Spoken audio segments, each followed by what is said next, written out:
ನಮಸ್ಕಾರ. ಭಗವದ್ಗೀತೆ ಪಾಠಕ್ಕೆ ಸ್ವಾಗತ. ಭಗವದ್ಗೀತೆ ನಾವು 5ನೇ ಅಧ್ಯಾಯದಲ್ಲಿದ್ದೇವೆ. ಕಳೆದ ಬಾರಿ ಒಂದು 5 ಶ್ಲೋಕಗಳನ್ನು ಅರ್ಥಸಹಿತವಾಗಿ ನಾವು ನೋಡಿದ್ದೇವೆ. ಇವತ್ತಿನ ದಿನ ಮತ್ತಿಷ್ಟು ಶ್ಲೋಕಗಳನ್ನು ನಾವು ನೋಡೋಣ. ಕಳೆದ ಬಾರಿವರೆಗೂ ತಿಳ್ಕೊಂಡಂಥ ವಿಚಾರ ಕರ್ಮ ಸನ್ಯಾಸ, ಕರ್ಮಯೋಗ. ಕೃಷ್ಣ ಏನು ಹೇಳ್ತಾನೆ ಅಂತಂದರೆ, ಕರ್ಮ ಸನ್ಯಾಸ ಮತ್ತು ಕರ್ಮಯೋಗ ಎರಡೂ ಜೊತೆಯಾಗಿ ನಡಿಬೇಕು, ಕಾರ್ಯನಿರ್ವಹಣೆ ಮಾಡಬೇಕು ಅಂತ ಹೇಳ್ತಾರೆ.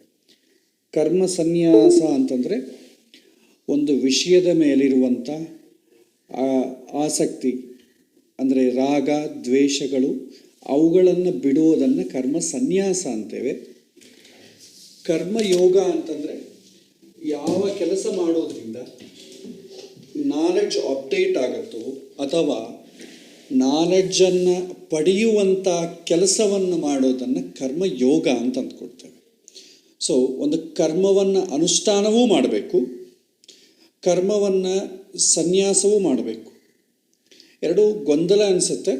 ಆದರೆ ಇಲ್ಲಿ ಆ್ಯಕ್ಷನ್ ಏನಿದೆ, ಕರ್ಮ ಕೆಲಸವನ್ನು ಬಿಡುವುದಲ್ಲ, ಕೆಲಸದ ಮೇಲೆ ಇರುವಂಥ ಅಥವಾ ಒಂದು ಕರ್ಮ ಮಾಡುವಾಗ ಅದರ ಮೇಲಿರುವಂಥ ಅತಿಯಾದಂಥ ಮೋಹ ದ್ವೇಷ ಕಾಮಗಳನ್ನು ಬಿಡೋದು.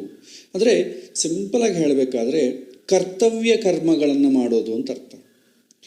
ಪ್ರಾಮಾಣಿಕವಾಗಿ ಇದರಿಂದ ನನಗೇನೂ ಆಗಬೇಕಾಗಿಲ್ಲ, ಆದರೂ ಇದು ಮಾಡಬೇಕಾದ ಕರ್ತವ್ಯ ನಂದು, ಇದರಿಂದ ನಾನು ಫಲವನ್ನೂ ಬಯಸ್ತಾ ಇಲ್ಲ, ಬರದೇ ಇದ್ದರೂ ಚಿಂತೆ ಇಲ್ಲ, ದ್ವೇಷನೂ ಇಲ್ಲ, ಆದರೆ ಇದು ನಾನು ಮಾಡಬೇಕಾದ ಕರ್ತವ್ಯ. ಇದನ್ನು ಕರ್ಮ ಸನ್ಯಾಸ ಮತ್ತು ಕರ್ಮಯೋಗ ಅಂತ ಕರಿತೇವೆ. ಪ್ರಾಕ್ಟಿಕಲಾಗಿ ನಾವು ಇದನ್ನು ನೋಡಿದರೆ ಮನೆಯಲ್ಲಿ ನಮ್ಮ ಗೃಹಸ್ಥಾಶ್ರಮ ಧರ್ಮವೇ ಒಂದು ಕರ್ಮ ಸನ್ಯಾಸ ಮತ್ತು ಕರ್ಮಯೋಗ ಎರಡೂ ಜೊತೆಯಾಗೇ ಇರುತ್ತೆ. ಯಾವುದು ಒಂದನ್ನು ಬಿಟ್ಟು ಒಂದಿದ್ದರೆ ಅದಕ್ಕೆ ಅರ್ಥರಹಿತ. ಕರ್ಮ ಸನ್ಯಾಸವನ್ನು ಬಿಟ್ಟು ಕರ್ಮಯೋಗ, ಕರ್ಮಯೋಗವನ್ನು ಬಿಟ್ಟು ಕರ್ಮ ಸನ್ಯಾಸ ಎರಡೂ ಪ್ರಯೋಜನ ಇಲ್ಲ. ಕರ್ಮ ಸನ್ಯಾಸವನ್ನು ಬಿಡೋದು ಅಂತಂದರೆ ಏನು? ಆಸಕ್ತಿ ಎಲ್ಲದಕ್ಕೂ ರಾಗದ್ವೇಷಗಳನ್ನ ಹಚ್ಚಿಕೊಂಡು ಕೆಲಸ ಮಾಡಿದ್ರು, ಅಥವಾ ಯಾವ ರಾಗದ್ವೇಷಗಳು ಇಲ್ಲ ಆದರೆ ನಾನು ಕೆಲಸ ಮಾಡೋದೇ ಬಿಟ್ಬಿಡ್ತೇನೆ. ಈ ಎರಡು ಕೇಸಸ್ಸು ಒಳ್ಳೆಯದಲ್ಲ. ಇದು ಶಾಸ್ತ್ರ ಎಂಟರ್ಟೈನ್ ಮಾಡೋದಿಲ್ಲ. ಗೃಹಸ್ಥಾಶ್ರಮ ಧರ್ಮದಲ್ಲಿ ನೋಡಿದರೆ ಮನೆಯಲ್ಲಿ ತಂದೆ ಇರ್ತಾನೆ, ತಂದೆ ಮಕ್ಕಳು ಸಂಸಾರ ಗೊತ್ತಿದೆ. ಭಾಳಷ್ಟು ಜನ ಏನು ಮಾಡ್ತೀವಿ, ನಮಗೆ ಗೊತ್ತಿದ್ದಂಥ ಕಾನ್ಸೆಪ್ಟ್ ಪ್ರಕಾರ ಸನ್ಯಾಸ ತಗೊಳ್ಳೋದು ಅಂದ್ರೆ ಅರ್ಥ ಏನು? ಸಂಸಾರವನ್ನು ಬಿಡೋದು ಅಂತ ಅರ್ಥ. ಆದರೆ ಸಂಸಾರವನ್ನು ಬಿಡೋದು ಅಂದರೆ ಅರ್ಥ ಏನು? ಕರ್ಮದಿಂದ ಕರ್ಮಯೋಗವನ್ನು ಬಿಡೋದು ಅಂತ ಅರ್ಥ. ಯಾಕೆಂದರೆ ಮನೆಯಲ್ಲಿ ತಂದೆಗೆ ಸರ್ಟನ್ ಡ್ಯೂಟೀಸ್ ಇರುತ್ತೆ. ಹೆಂಡತಿಯನ್ನು ರಕ್ಷಣೆ ಮಾಡೋದು, ಮಕ್ಕಳನ್ನು ವೃದ್ಧಿಗೆ ತರೋದು ತಂದೆಯ ಕರ್ತವ್ಯ ಅಥವಾ ಕರ್ಮಯೋಗ ಅಂತ ಹೇಳ್ಕೊಳ್ಳೋಣ. ಕರ್ಮ ಸನ್ಯಾಸ ಅಂದ್ರೆ ಅರ್ಥ ಏನು? ಇವರೇ ಸರ್ವಸ್ವ, ಇವನು ನನ್ನ ಮಗ, ನನ್ನ ಹೆಂಡತಿ, ನನ್ನ ಕುಟುಂಬ, ನನ್ನ ಮನೆ, ಇದೆಲ್ಲ ಮೇಲೆ ಏನು ಅಟ್ಯಾಚ್ಮೆಂಟ್ಸ್ ಇದೆಯೋ ಅದನ್ನೆಲ್ಲವನ್ನು ಬಿಡೋದನ್ನು ಕರ್ಮ ಸನ್ಯಾಸ ಅಂತಾರೆ. ಇಲ್ಲಿ ನಾವೇನು ಮಾಡ್ತೀವಿ, ಭಾಳಷ್ಟು ನಾವು ಸಿನಿಮಾಗಳಲ್ಲಿ ಅಥವಾ ಕೇಳುವಂಥ ಕಥೆಗಳಲ್ಲಿ ಕಾನ್ಸೆಪ್ಟ್ಸಲ್ಲಿ ಸನ್ಯಾಸ ಅಂತಂದರೆ ಏನು? ಈ ಮೋಹವನ್ನು ಬಿಡೋದು ಒಂದೇ ಅಲ್ಲ, ನಾನು ಇವ್ರಿಗೆ ತಂದೆ, ಈ ಸಂಸಾರವನ್ನು ಕೇವಲ ಮಾನಸಿಕವಾಗಿ ಬಿಡೋದು ಒಂದೇ ಅಲ್ಲ, ಪ್ರಾಕ್ಟಿಕಲಾಗಿ ಸಂಸಾರವನ್ನು ಬಿಟ್ಬಿಡ್ತೇವೆ. ಸೊ ಹೆಂಡತಿ ಮಕ್ಕಳನ್ನು ಬಿಟ್ಟು ದೂರ ಹೋಗಿ ಹಿಮಾಲಯದಲ್ಲಿ ತಪಸ್ಸು ಮಾಡಿಕೊಳ್ತೇವೆ. ಅದು ಏನಾಗುತ್ತೆ? ಕೇವಲ ಸನ್ಯಾಸ ಆಗುತ್ತೆ ಹೊರತು ಕರ್ಮಯೋಗ ಆಗೋದಿಲ್ಲ. ಆದರೆ ಹಿಂದಿನ ಕಾಲದಲ್ಲಿ ನಮಗೆ ಗೊತ್ತಿದೆ, ಶಂಕರಾಚಾರ್ಯರಾಗಲಿ ಮಧ್ವಾಚಾರ್ಯರಾಗಲಿ ಅನೇಕ ಜನ ಯತಿಗಳಾಗಲಿ ಅವರು ಈ ಥರ ಮಾಡಿದ್ದಾರಲ್ವ ಅಂತಂದರೆ ಅವ್ರ ಪರ್ಪಸ್ ಬೇರೆ ಇತ್ತು. ಸನ್ಯಾಸವನ್ನು ಯಾಕೆ ಸ್ವೀಕಾರ ಮಾಡ್ತಿದ್ರು ಅಂತಂದರೆ, ಗೃಹಸ್ಥನಾಗಿ ಕೇವಲ ಇರುವ ಊರಿಗೆ ಮಾತ್ರ ಸೇವೆ ಮಾಡಲಿಕ್ಕಾಗತ್ತೆ. ಒಂದು ಊರಿಂದ ಒಂದು ಊರಿಗೆ ಹೋಗಲಿಕ್ಕೆ ನಿಯಮ ಇಲ್ಲ. ಗೃಹಸ್ಥ ಇರುವಂಥ ಊರನ್ನು, ಅಲ್ಲಿ ಜನರ ಸಹಕಾರವನ್ನು ಪಡೆದು ಅವರು ಕೊಟ್ಟಂಥ ಬೆಳೆಸಿದಂಥ ಆಹಾರವನ್ನು ತಿಂದು ಬೇರೆ ಊರಿಗೆ ಹೋಗೋದಂದ್ರೆ ದ್ರೋಹ ಆಗ್ತದೆ ಅಂತ ಭಾವಿಸ್ತಿದ್ರು. ಆದರೆ ಸನ್ಯಾಸಿಗೆ ಮಾತ್ರ ಎಲಿಜಿಬಿಲಿಟಿ ಇತ್ತು. ಅವನು ಎಲ್ಲಿ ಬೇಕಾದ್ರೂ ಹೋಗ್ಬೋದು. ಅದು ಏನಂತಂದರೆ, ಜ್ಞಾನವನ್ನು ಪ್ರಚಾರವನ್ನು ಮಾಡೋದೇ ನನ್ನ ಕರ್ತವ್ಯ ಆದರೆ ಸನ್ಯಾಸವನ್ನು ಸ್ವೀಕಾರ ಮಾಡ್ತಿದ್ರು.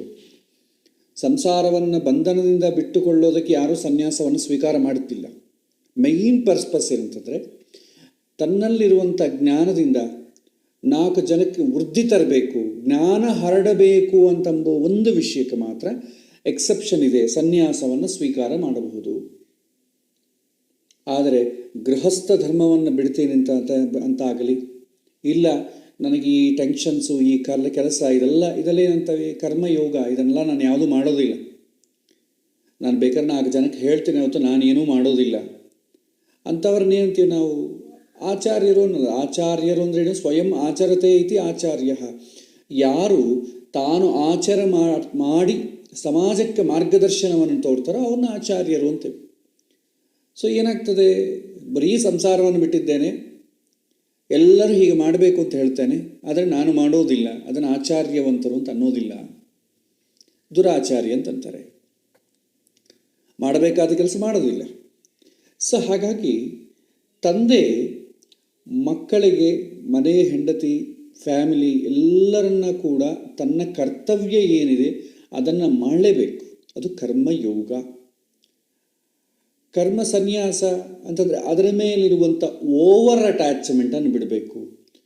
ಮಗ ಓದಿಸುವಂಥ ಕರ್ತವ್ಯ ತಂದೆದು, ಆದರೆ ಮಗ ಓದ್ತಿಲ್ವಲ್ಲ ಅಂತ ತಲೆ ಹೊಡ್ಕೊಳ್ಳೋದು ತಂದೆ ಕರ್ತವ್ಯ ಅಲ್ಲ. ಏಕೆಂತಂದರೆ ಓದಿಕೊಳ್ಳೋದು ಅಂತ ಬಂದು ಪ್ಯೂರ್ಲಿ ಏನಾಗುತ್ತೆ, ಅವನ ಮಗನ ಯೋಗ್ಯತೆ ಮೇಲೆ, ಅದೃಷ್ಟ ಮೇಲೆ ಆಧಾರ ಪಟ್ಟಿರುತ್ತದೆ. ಇಲ್ಲದ ಯೋಗ್ಯತೆಯನ್ನು ತುಂಬಿಸಲಿಕ್ಕೆ ಯಾರ ಕೈಯಲ್ಲೂ ಆಗುವುದಿಲ್ಲ. ಹಾಗಾಗಿ ಮಗ ಓದಿಸಲಿಕ್ಕೆ ಬೇಕಾದಂಥ ಸಪೋರ್ಟ್ ನಾವು ಮಾಡಬೇಕು. ಆದರೆ ಸಣ್ಣ ಮಕ್ಕಳಿಗೆ ಓದಿಕೊಳ್ಳೋಕ್ಕೆ ಉತ್ಸಾಹ ಇರಲ್ಲ, ಓದಿಕೊಳ್ಳಿಕ್ಕೆ ಉತ್ಸಾಹ ನಾವು ತರಿಸ್ಬೇಕು. ಎಲ್ಲ ತರಿಸಿದ ಮೇಲೆ ಕೂಡ ನಾನು ಓದುವುದಿಲ್ಲ ಅಂತಂದರೆ ತಂದೆ ಕರ್ತವ್ಯ, ಒದ್ದಾಡುವ ತಂದೆ ಕರ್ತವ್ಯ ಅಲ್ಲ. ನನ್ನ ಕೆಲಸ ನಾನು ಮಾಡಿದೆ, ಇನ್ನು ಟೆನ್ಷನ್ ಬೇಡ. ಅವನು ಓದಲಿಲ್ಲ, ಅದಕ್ಕೆ ನಾನು ಹೊಣೆಗಾರಲ್ಲ. ಸೊ ಮಗನ ಮೇಲೆ ಓವರ್ ಅಟ್ಯಾಚ್ಮೆಂಟ್, ಓವರ್ ಎಕ್ಸ್ಪೆಕ್ಟೇಷನ್, ಇದನ್ನೇ ಶಾಸ್ತ್ರದಲ್ಲಿ ರೆಸ್ಪಾನ್ಸಿಬಿಲಿಟಿ ಅಂತೀವಿ. ಕರ್ಮ ಸನ್ಯಾಸ ಅಂತಂಬೋದು ಇಲ್ಲದಿದ್ದರೆ ಅಲ್ಲೇನಾಗ್ತದೆ, ರೆಸ್ಪಾನ್ಸಿಬಿಲಿಟಿ, ಜವಾಬ್ದಾರಿತನ ಅಂತ ಆಗ್ತದೆ. ಸೊ ಒಳಗೆ ಮಾನಸಿಕವಾಗಿ ಕರ್ಮ ಸನ್ಯಾಸವಾಗಿರಬೇಕು, ಕಾರ್ಯನಿರ್ವಹಣೆ ಮಾಡೋದರಲ್ಲಿ ಕರ್ಮಯೋಗವನ್ನು ಫಾಲೋ ಆಗಬೇಕು. ಎರಡೂ ಜೊತೆಯಾಗಿರಬೇಕು, ಒಂದನ್ನು ಬಿಟ್ಟು ಒಂದು ಇಲ್ಲ. ಇದು ಎರಡೂ ಜೊತೆಯಾಗಿ ಮಾಡಿದರೆ ನಾವು ಯಾವುದೇ ಒಂದು ಕೆಲಸವನ್ನು ಮಾಡಿದರೂ ಕೂಡ ಅದರಿಂದ ನಮಗೆ ಯಾವ ಕರ್ಮ ಲೇಪವೂ ಆಗುವುದಿಲ್ಲ, ನಮಗೆ ಯಾವ ಕರ್ಮವೂ ಅಂಟುವುದಿಲ್ಲ. ಅದಕ್ಕೆ ಒಳ್ಳೆಯದೂ ಬರಲ್ಲ, ಕೆಟ್ಟದ್ದೂ ಬರಲ್ಲ. ನಮ್ಮ ಅಕೌಂಟ್ ಕಡಿಮೆ ಆಗ್ತಾ ಹೋಗ್ತದೆ. ಅದೇ ಮೋಕ್ಷ. ಕರ್ಮವನ್ನು ಬೆಳೆಸಿಕೊಂಡು ಹೋದರೆ ಮೋಕ್ಷ ಅಲ್ಲ, ಕರ್ಮವನ್ನು ಕಡಿಮೆ ಮಾಡಿಕೊಂಡು ಹೋಗಬೇಕು. ಪುಣ್ಯ ಆಗಲಿ ಪಾಪ ಆಗಲಿ, ಕಡಿಮೆ ಮಾಡಿಕೊಳ್ತೇವೆ, ಪುಣ್ಯವನ್ನು ಕೂಡ ಕಡಿಮೆ ಮಾಡಿಕೊಳ್ತಾ ಹೋಗಬೇಕು. ಮೋಕ್ಷವೇ ನಮ್ಮ ಗುರಿಯಾದರೆ. ಹಾಗಾಗಿ ಇದು ಕೃಷ್ಣ ಹೇಳುವಂಥ ವಿಚಾರ ಮನೆಯ ವ್ಯವಹಾರಗಳಲ್ಲಿ ತುಂಬ ಉಪಯೋಗವಾಗ್ತದೆ. ತಂದೆಯಾಗಿ ಯಾವ ಕರ್ತವ್ಯ ಮಾಡಬೇಕು, ಹೆಂಡತಿಯಾಗಿ ಯಾವ ಕರ್ತವ್ಯ ಮಾಡಬೇಕು, ಗಂಡನಾಗಿ ಯಾವ ಕರ್ತವ್ಯ ಮಾಡಬೇಕು, ತಂದೆ ತಾಯಿಗೆ ಯಾವ ಕರ್ತವ್ಯ ಮಾಡಬೇಕು ಇರಬೇಕು. ಯಾಕೆಂದರೆ ಇವರೇ ನನ್ನವರು, ಬೇರೆಯವರು ನನ್ನವರಲ್ಲ ಅಂತ ಅಂದುಕೊಂಡ್ರೆ ಅದು ಸನ್ಯಾಸ ಆಗುವುದಿಲ್ಲ. ಯಾಕೆಂದರೆ ಈ ಜನ್ಮದಲ್ಲಿ ಈ ಮಗ, ಹಿಂದಿನ ಜನ್ಮದಲ್ಲಿ ಇನ್ನೊಬ್ಬರಿದ್ದ, ಮುಂದಿನ ಜನ್ಮದಲ್ಲಿ ಮತ್ತೆ ನಿನ್ನಿಂದ ಇನ್ನೊಬ್ಬ ಮಗ ಬರ್ತಾನೆ. ಇದು ನಿರಂತರವಾದ, ನಾವು ಹುಟ್ಟಿದಾಗೆಲ್ಲ ಕೂಡ ಹೆಂಡತಿ, ಮಕ್ಕಳು, ಸಂಸಾರ, ಪರಿವಾರ ತಪ್ಪಿದ್ದಲ್ಲ. ಆದರೆ ಅದನ್ನು ಅತಿಯಾಗಿ ಹಚ್ಚಿಕೊಳ್ಳೋದಾಗಲಿ, ಅತಿಯಾಗಿ ವಿರೋಧ ಮಾಡುವುದಾಗಲಿ ಎರಡೂ ಒಳ್ಳೆಯದಲ್ಲ. ಮಾನಸಿಕವಾಗಿ ನನ್ನ ಕರ್ತವ್ಯ ಏನು, ಇವರ ವಿಷಯದಲ್ಲಿ ನನ್ನ ಲಿಮಿಟ್ಸ್ ಏನು, ಅದರಲ್ಲಿ ನಾ ಇರಬೇಕು. ಅತಿಯಾಗಿ ಜವಾಬ್ದಾರಿಯನ್ನು ತಂದುಕೊಳ್ಳೋದಾಗಲಿ, ಮಗನ್ನ ಓದಿಸುವುದು ತಂದ ಕರ್ತವ್ಯ. ಮಗನಿಗೆ ಬೇಕಾದಂಥ ಪ್ರಾಪರ್ಟಿ ಎಲ್ಲ ಸಂಗ್ರಹಣ ಮಾಡಿ ಅವನಿಗೆ ಕೊಡೋದು ತಂದೆಯ ಕರ್ತವ್ಯ ಅಲ್ಲ. ಹಾಗೆ ಮಾಡಿದರೆ ಏನಾಗ್ತದೆ, ಮಗನಿಗೆ ಜವಾಬ್ದಾರಿತನ ಬರಲ್ಲ. ಯಾಕಂದರೆ ಮಗನ ಜವಾಬ್ದಾರಿ ಕೂಡ ತಂದೆಯೇ ತಗೊಂಡ್ಬಿಟ್ರೆ ಮಗನಿಗೆ ಜವಾಬ್ದಾರಿ ಇರೋದಿಲ್ಲ. ಅವಾಗೇನಾಗುತ್ತೆ, ಸಮಾಜವನ್ನು ಹಾದಿ ತಪ್ಪಿಸಿದಂತೆ ಆಗ್ತದೆ. ಹಾಗಾಗಿ ತಂದೆಯ ಕರ್ತವ್ಯ ಏನು, ಮಗನ ಕರ್ತವ್ಯ ಏನು, ಅದೇ ಒಂದು ಹೆಂಡತಿಯಾಗಿ, ಗಂಡನಾಗಿ, ಸಮಾಜದಲ್ಲಾಗಿ, ಒಂದು ಸಿಟಿಜನ್ ಆಗಿ ನನ್ನ ಕರ್ತವ್ಯ ಏನು, ಅದನ್ನು ನೋಡಿಕೊಂಡು ಫಾಲೋ ಆಗೋದೇ ನಿಜವಾದ ಕರ್ಮಯೋಗ ಮತ್ತು ಕರ್ಮ ಸನ್ಯಾಸ. ಇದು ನಮ್ಮ ನಿತ್ಯ ಜೀವನದಲ್ಲಿ ಅನ್ವಯ ಮಾಡಿಕೊಂಡ್ರೆ ನಮ್ಗೆ ಅರ್ಥ ಆಗ್ತದೆ. ಸೊ ಇನ್ನು ಇಷ್ಟುವರೆಗೂ ನಾವು ಭಗವಂತ ಹೇಳಿದ್ದನ್ನು ಕೇಳಿದ್ದೇವೆ. ಕರ್ಮ ಸನ್ಯಾಸ, ಕರ್ಮಯೋಗ ಎರಡೂ ಜೊತೆಯಾಗಿರಬೇಕು ಅಂತಂಬುವ ವಿಚಾರವನ್ನು ನಾವು ನೋಡಿದ್ದೇವೆ. ಮುಂದಿನ ಮತ್ತಿಷ್ಟು ಶ್ಲೋಕವನ್ನು ನೋಡೋಣ. ಸನ್ಯಾಸಸ್ತು ಮಹಾಬಾಹೋ ದುಃಖಮಾಪ್ತು ಮಯೋಗತಃ ಯೋಗಯುಕ್ತೋ ಮುನಿರ್ಬ್ರಹ್ಮ ನಚಿರೇಣಾಧಿಗಚ್ಚತಿ ಅಂತ ಹೇಳ್ತಾರೆ. ಅರ್ಥ ಏನಂತಂದರೆ, ಕರ್ಮಯೋಗವಿಲ್ಲದ ಬರೀಯ ದ್ವಂದ್ವತ್ಯಾಗ. ದ್ವಂದ್ವಗಳು ಅಂತಂದರೆ ಏನು, ಬೇಕು ಬೇಡ, ನ್ಯಾಯ ಅನ್ಯಾಯ, ಸತ್ಯ ಅಸತ್ಯ, ಇವುಗಳೆಲ್ಲದಕ್ಕೂ ಮೀರಿ ನಿಲ್ಲುವುದು. ಸೊ ನನಗೆ ಸಂಸಾರದ ಅಟ್ಯಾಚ್ಮೆಂಟು ಬೇಡ, ಸಂಸಾರದ ದ್ವೇಷವೂ ಬೇಡ, ನನಗೆ ಸುಖ ಬೇಡ, ದುಃಖ ಬೇಡ. ಯಾಕೆಂದರೆ ಸುಖವನ್ನು ಬಯಸಿದ್ರೆ ನನಗೆ ದುಃಖ ಬರ್ತದೆ, ನಾನು ಸುಖವನ್ನು ತ್ಯಾಗ ಮಾಡಿಬಿಡ್ತೇನೆ, ದುಃಖ ಬರೋದೇ ಇಲ್ಲ. ಸೊ ಎರಡೂ ಬೇಡ, ಎರಡಕ್ಕೂ ಬೇಡ ಅಂತ ಮೀರಿ ನಿಲ್ಲೋದು, ಇದನ್ನು ದ್ವಂದ್ವತ್ಯಾಗ ಅಂತಾರೆ. ಸೊ ಇಲ್ಲಿ ಏನು ಹೇಳ್ತಾನೆ ಕೃಷ್ಣ, ಕರ್ಮ ಅನುಷ್ಠಾನ ಇಲ್ಲದಂಥ ದ್ವಂದ್ವತ್ಯಾಗ ವ್ಯರ್ಥ, ಅಂದರೆ ಸನ್ಯಾಸ ವ್ಯರ್ಥ. ನೀನು ಆಚರಣೆ ಮಾಡದಂಥ ವಿಷಯ ನೀನು ಎಷ್ಟು ತಿಳ್ಕೊಂಡ್ರೂ ವ್ಯರ್ಥ ಅಂತ ಹೇಳ್ತಾರೆ. ಹಾಗಾಗಿ ಇಂಡೈರೆಕ್ಟಾಗಿ ಕರ್ಮ ಸನ್ಯಾಸ, ಕರ್ಮಯೋಗ ಎರಡೂ ಇರಬೇಕು. ನಾನು ಬರೀ ಕರ್ಮ ಸನ್ಯಾಸವನ್ನು ಹೇಳ್ಕೊಳ್ತೇನೆ, ನಾನು ಕರ್ಮ ಆಚರಣೆ ಮಾಡೋದಿಲ್ಲ, ಶಾಸ್ತ್ರವನ್ನು ಓದಿ ನನಗೆ ಜ್ಞಾನ ಬಂತು, ನನಗೆ ಈ ಪಾಪ ಪುಣ್ಯಗಳು ಕಾಡೋದಿಲ್ಲ, ಹಾಗಾಗಿ ನಾನು ಯಾವ ಕರ್ಮವೂ ಮಾಡಬೇಕಾದ ಅಗತ್ಯ ನನಗಿಲ್ಲ ಅಂತ ನಿಷ್ಕ್ರಿಯನಾಗಿ ಏನೂ ಕೆಲಸ ಮಾಡದೆ ಸುಮ್ಮನೆ ಕೂತ್ಕೊಂಡ್ರೆ ಅಧೋಗತಿ ಪಾಲಾಗ್ತೇವೆ. ಆದರೆ ದ್ವಂದ್ವಾತೀತನಾಗಿ, ಯಾವ ವಿಷಯದಲ್ಲಿ ದ್ವಂದ್ವಾತೀತ ಆಗಬೇಕು, ಯಾವುದನ್ನು ಬಿಡಬೇಕು ಅಂತ ತಿಳ್ಕೊಳ್ಬೇಕು. ಸೊ ಕಾಮಕ್ರೋಧಗಳನ್ನು ಬಿಡಬೇಕು. ಅದನ್ನು ಕರ್ಮ ಸನ್ಯಾಸಿಗಳಿಗೆ ಕಾಮಕ್ರೋಧಗಳು ಹಿಡಿದುಕೊಳ್ಳೋದಿಲ್ಲ. ಸೊ ಕಾಮಕ್ರೋಧವನ್ನು ಗೆದ್ದು ಜ್ಞಾನಪೂರ್ವಕವಾಗಿ ಕರ್ಮ ಮಾಡಿದರೆ ಅದರಿಂದ ಮೋಕ್ಷ ನಿಶ್ಚಿತವಾಗಿರುತ್ತೆ. ಸೊ ನಮಗೆ ಹಿಂದೆ ಒಂದು ಕತೆ ಹೇಳ್ತಿದ್ರು, ಕಥೆಯೋ ಕಲ್ಪಿತ ಕಥೆಯೋ ಗೊತ್ತಿಲ್ಲ, ನಡೆದಂಥ ಘಟನೆ ಅಂತ ಹೇಳ್ತಾರೆ.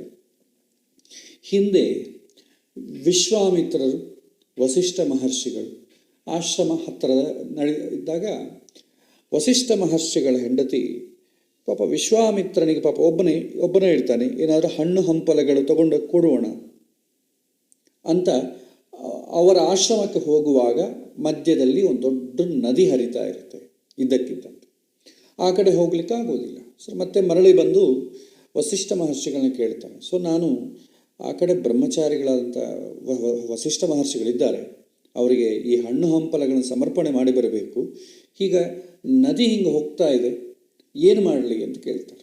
ಸೊ ಆಗ ಅವ್ರು ಹೇಳ್ತಾರೆ, ನೀನು ಏನು ನದಿ ಹತ್ರ ಹೋಗಿ, ಅವರು ವಿಶ್ವಾಮಿತ್ರರು ನಿತ್ಯ ಉಪವಾಸ ಮಾಡ್ತಾರೆ, ನಿರಾಹಾರ ಮಾಡ್ತಾರೆ, ಹಾಗಾಗಿ ನನಗೆ ಹಾದಿ ಬಿಡು ಅಂತ ಕೇಳು, ಬಿಟ್ಟುಬಿಡ್ತದೆ ಅಂತ. ಅವಾಗ ಕೇಳ್ತಾನೆ ಅರುಂಧತಿ, ಇಲ್ಲ ನಾನು ದಿನಾಗೂ ಅವ್ರಿಗೆ ನಾನೇ ಎಲ್ಲ ಹಣ್ಣು ಹಂಪಲಗಳನ್ನು ತೊಗೊಂಡೋಗಿ ಕೊಟ್ಟು ಬರ್ತಿದ್ದೀನಿ, ಅವರು ಉಪವಾಸ ಇದ್ದಾರೆ ಅಂದರೆ ಅರ್ಥ ಏನು, ಇಲ್ಲ ನೀವು ಹೋಗಿ ಹೇಳು ಅಂದಾಗ ಹೇಳ್ತಾಳೆ, ನದಿ ಹಾದಿ ಬಿಟ್ಟುಬಿಡ್ತದೆ. ಆ ಕಡೆ ಹೋಗಿ ವಿಶ್ವಾಮಿತ್ರ ಮಹರ್ಷಿಗಳಿಗೆ ಆ ಹಣ್ಣು ಹಂಪಲಗಳನ್ನು ಕೊಟ್ಟು ಮತ್ತೆ ಬರುವಾಗ ಮತ್ತೆ ನದಿ ಹಾಗೆ ಯಥಾ ರೀತಿಯಾಗಿ ಹರಿತಾ ಇರುತ್ತೆ. ವಿಶ್ವಾಮಿತ್ರ ಮಹರ್ಷಿಗಳು ಹೇಳ್ತಾರೆ, ನಿನ್ನ ಗಂಡ ನಿತ್ಯ ಬ್ರಹ್ಮಚಾರಿ ಅಂತ ಹೇಳು, ಅದು ಹಾದಿ ಬಿಟ್ಬಿಡ್ತದೆ. ಅದೇನದು ನಾನು ಗೃಹಸ್ಥಾಶ್ರಮದಲ್ಲಿ ಇದ್ದೀವಲ್ಲ, ಸಾಂಸಾರಿಕ ಜೀವನ ಮಾಡಿದ್ದೀವಲ್ಲ, ಮತ್ತೆ ಬ್ರಹ್ಮಚಾರಿ ಏನು ಅಂದರೆ ನೀ ಹೇಳು, ಬಿಟ್ಟುಬಿಡ್ತದೆ, ಅದು ಬಿಟ್ಟುಬಿಡ್ತದೆ.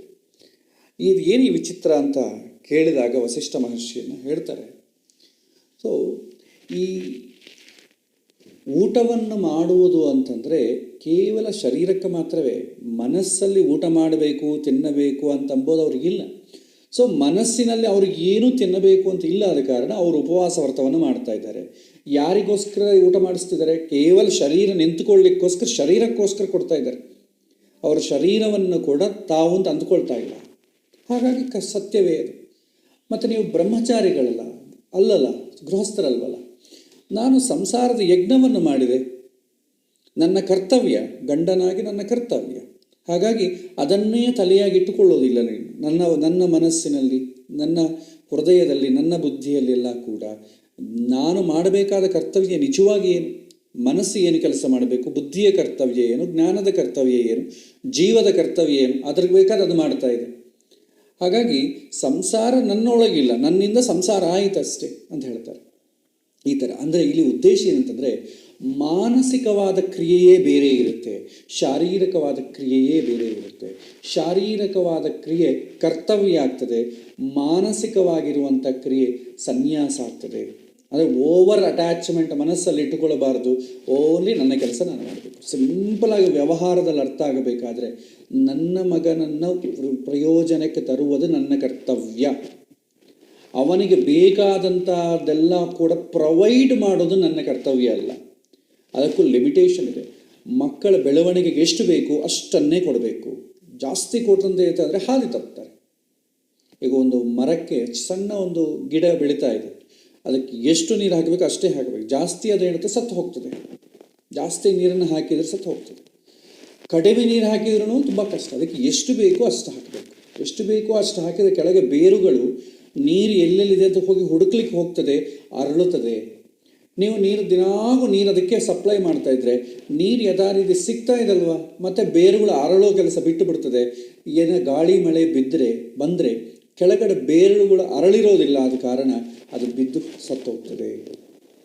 ಹಾಗಾಗಿ ಮಕ್ಕಳಿಗೆ ಕೂಡ ಎಷ್ಟು ಬೇಕು ಅಷ್ಟನ್ನೇ ಕೊಡುವುದು ಶ್ರೇಯಸ್ಸು. ಅಷ್ಟನ್ನು ಕೊಟ್ಟು ಉಳಿದ ಸಮಯವನ್ನು ಅವರಿಗೋಸ್ಕರ ಮಾಡಬೇಕಾದಂಥ ಹಣವನ್ನು ಸಂಪಾದನೆ ಮಾಡೋ ವಿಷಯದಲ್ಲಿ ನಾವು ವ್ಯರ್ಥ ಮಾಡಿಕೊಳ್ಳದೆ ನಮ್ಮ ಕರ್ತವ್ಯ ನಾವು ಮಾಡಬೇಕು. ಇದು ಈ ಸನ್ಯಾಸ ಮತ್ತು ಕರ್ಮಯೋಗದ ತಾತ್ಪರ್ಯ. ಸೊ ಇಲ್ಲಿ ಕೇವಲ ದ್ವಂದ್ವವನ್ನು ಗೆದ್ದರೆ ಮಾತ್ರ ಸರಿ ಹೋಗೋದಿಲ್ಲ. ಸೊ ಶಾಸ್ತ್ರವನ್ನು ಓದಿ ನನಗೆ ಜ್ಞಾನ ಬಂತು, ನಾನು ದ್ವಂದ್ವಾತೀತನಾಗಿದ್ದೇನೆ, ನನಗೆ ಯಾವ ಕರ್ಮವೂ ಬೇಕಾಗಿಲ್ಲ ಅಂತಂದರೆ ಅದು ನಮ್ಮ ಅಧೋಗತಿಗೆ ಕಳಿಸ್ತದೆ. ಕೇವಲ ಕಾಮ, ಕ್ರೋಧ, ಲೋಭ, ಮದ, ಮತ್ಸರ ಇಂಥ ವಿಷಯಗಳನ್ನು ಬಿಡೋದು ಅದು ಕರ್ಮ ಸನ್ಯಾಸ. ಅದನ್ನು ಬಿಟ್ಟು ನಾನು ಮಾಡಬೇಕಾದ ಕೆಲಸವನ್ನು ಮಾಡೋದು ಕರ್ಮಯೋಗ. ಇದು ಎರಡೂ ಜೊತೆಯಾಗಿರಬೇಕು ಅಂತ ಭಗವಂತ ಹೇಳ್ತಾನೆ. ಮತ್ತೊಂದು ಶ್ಲೋಕ,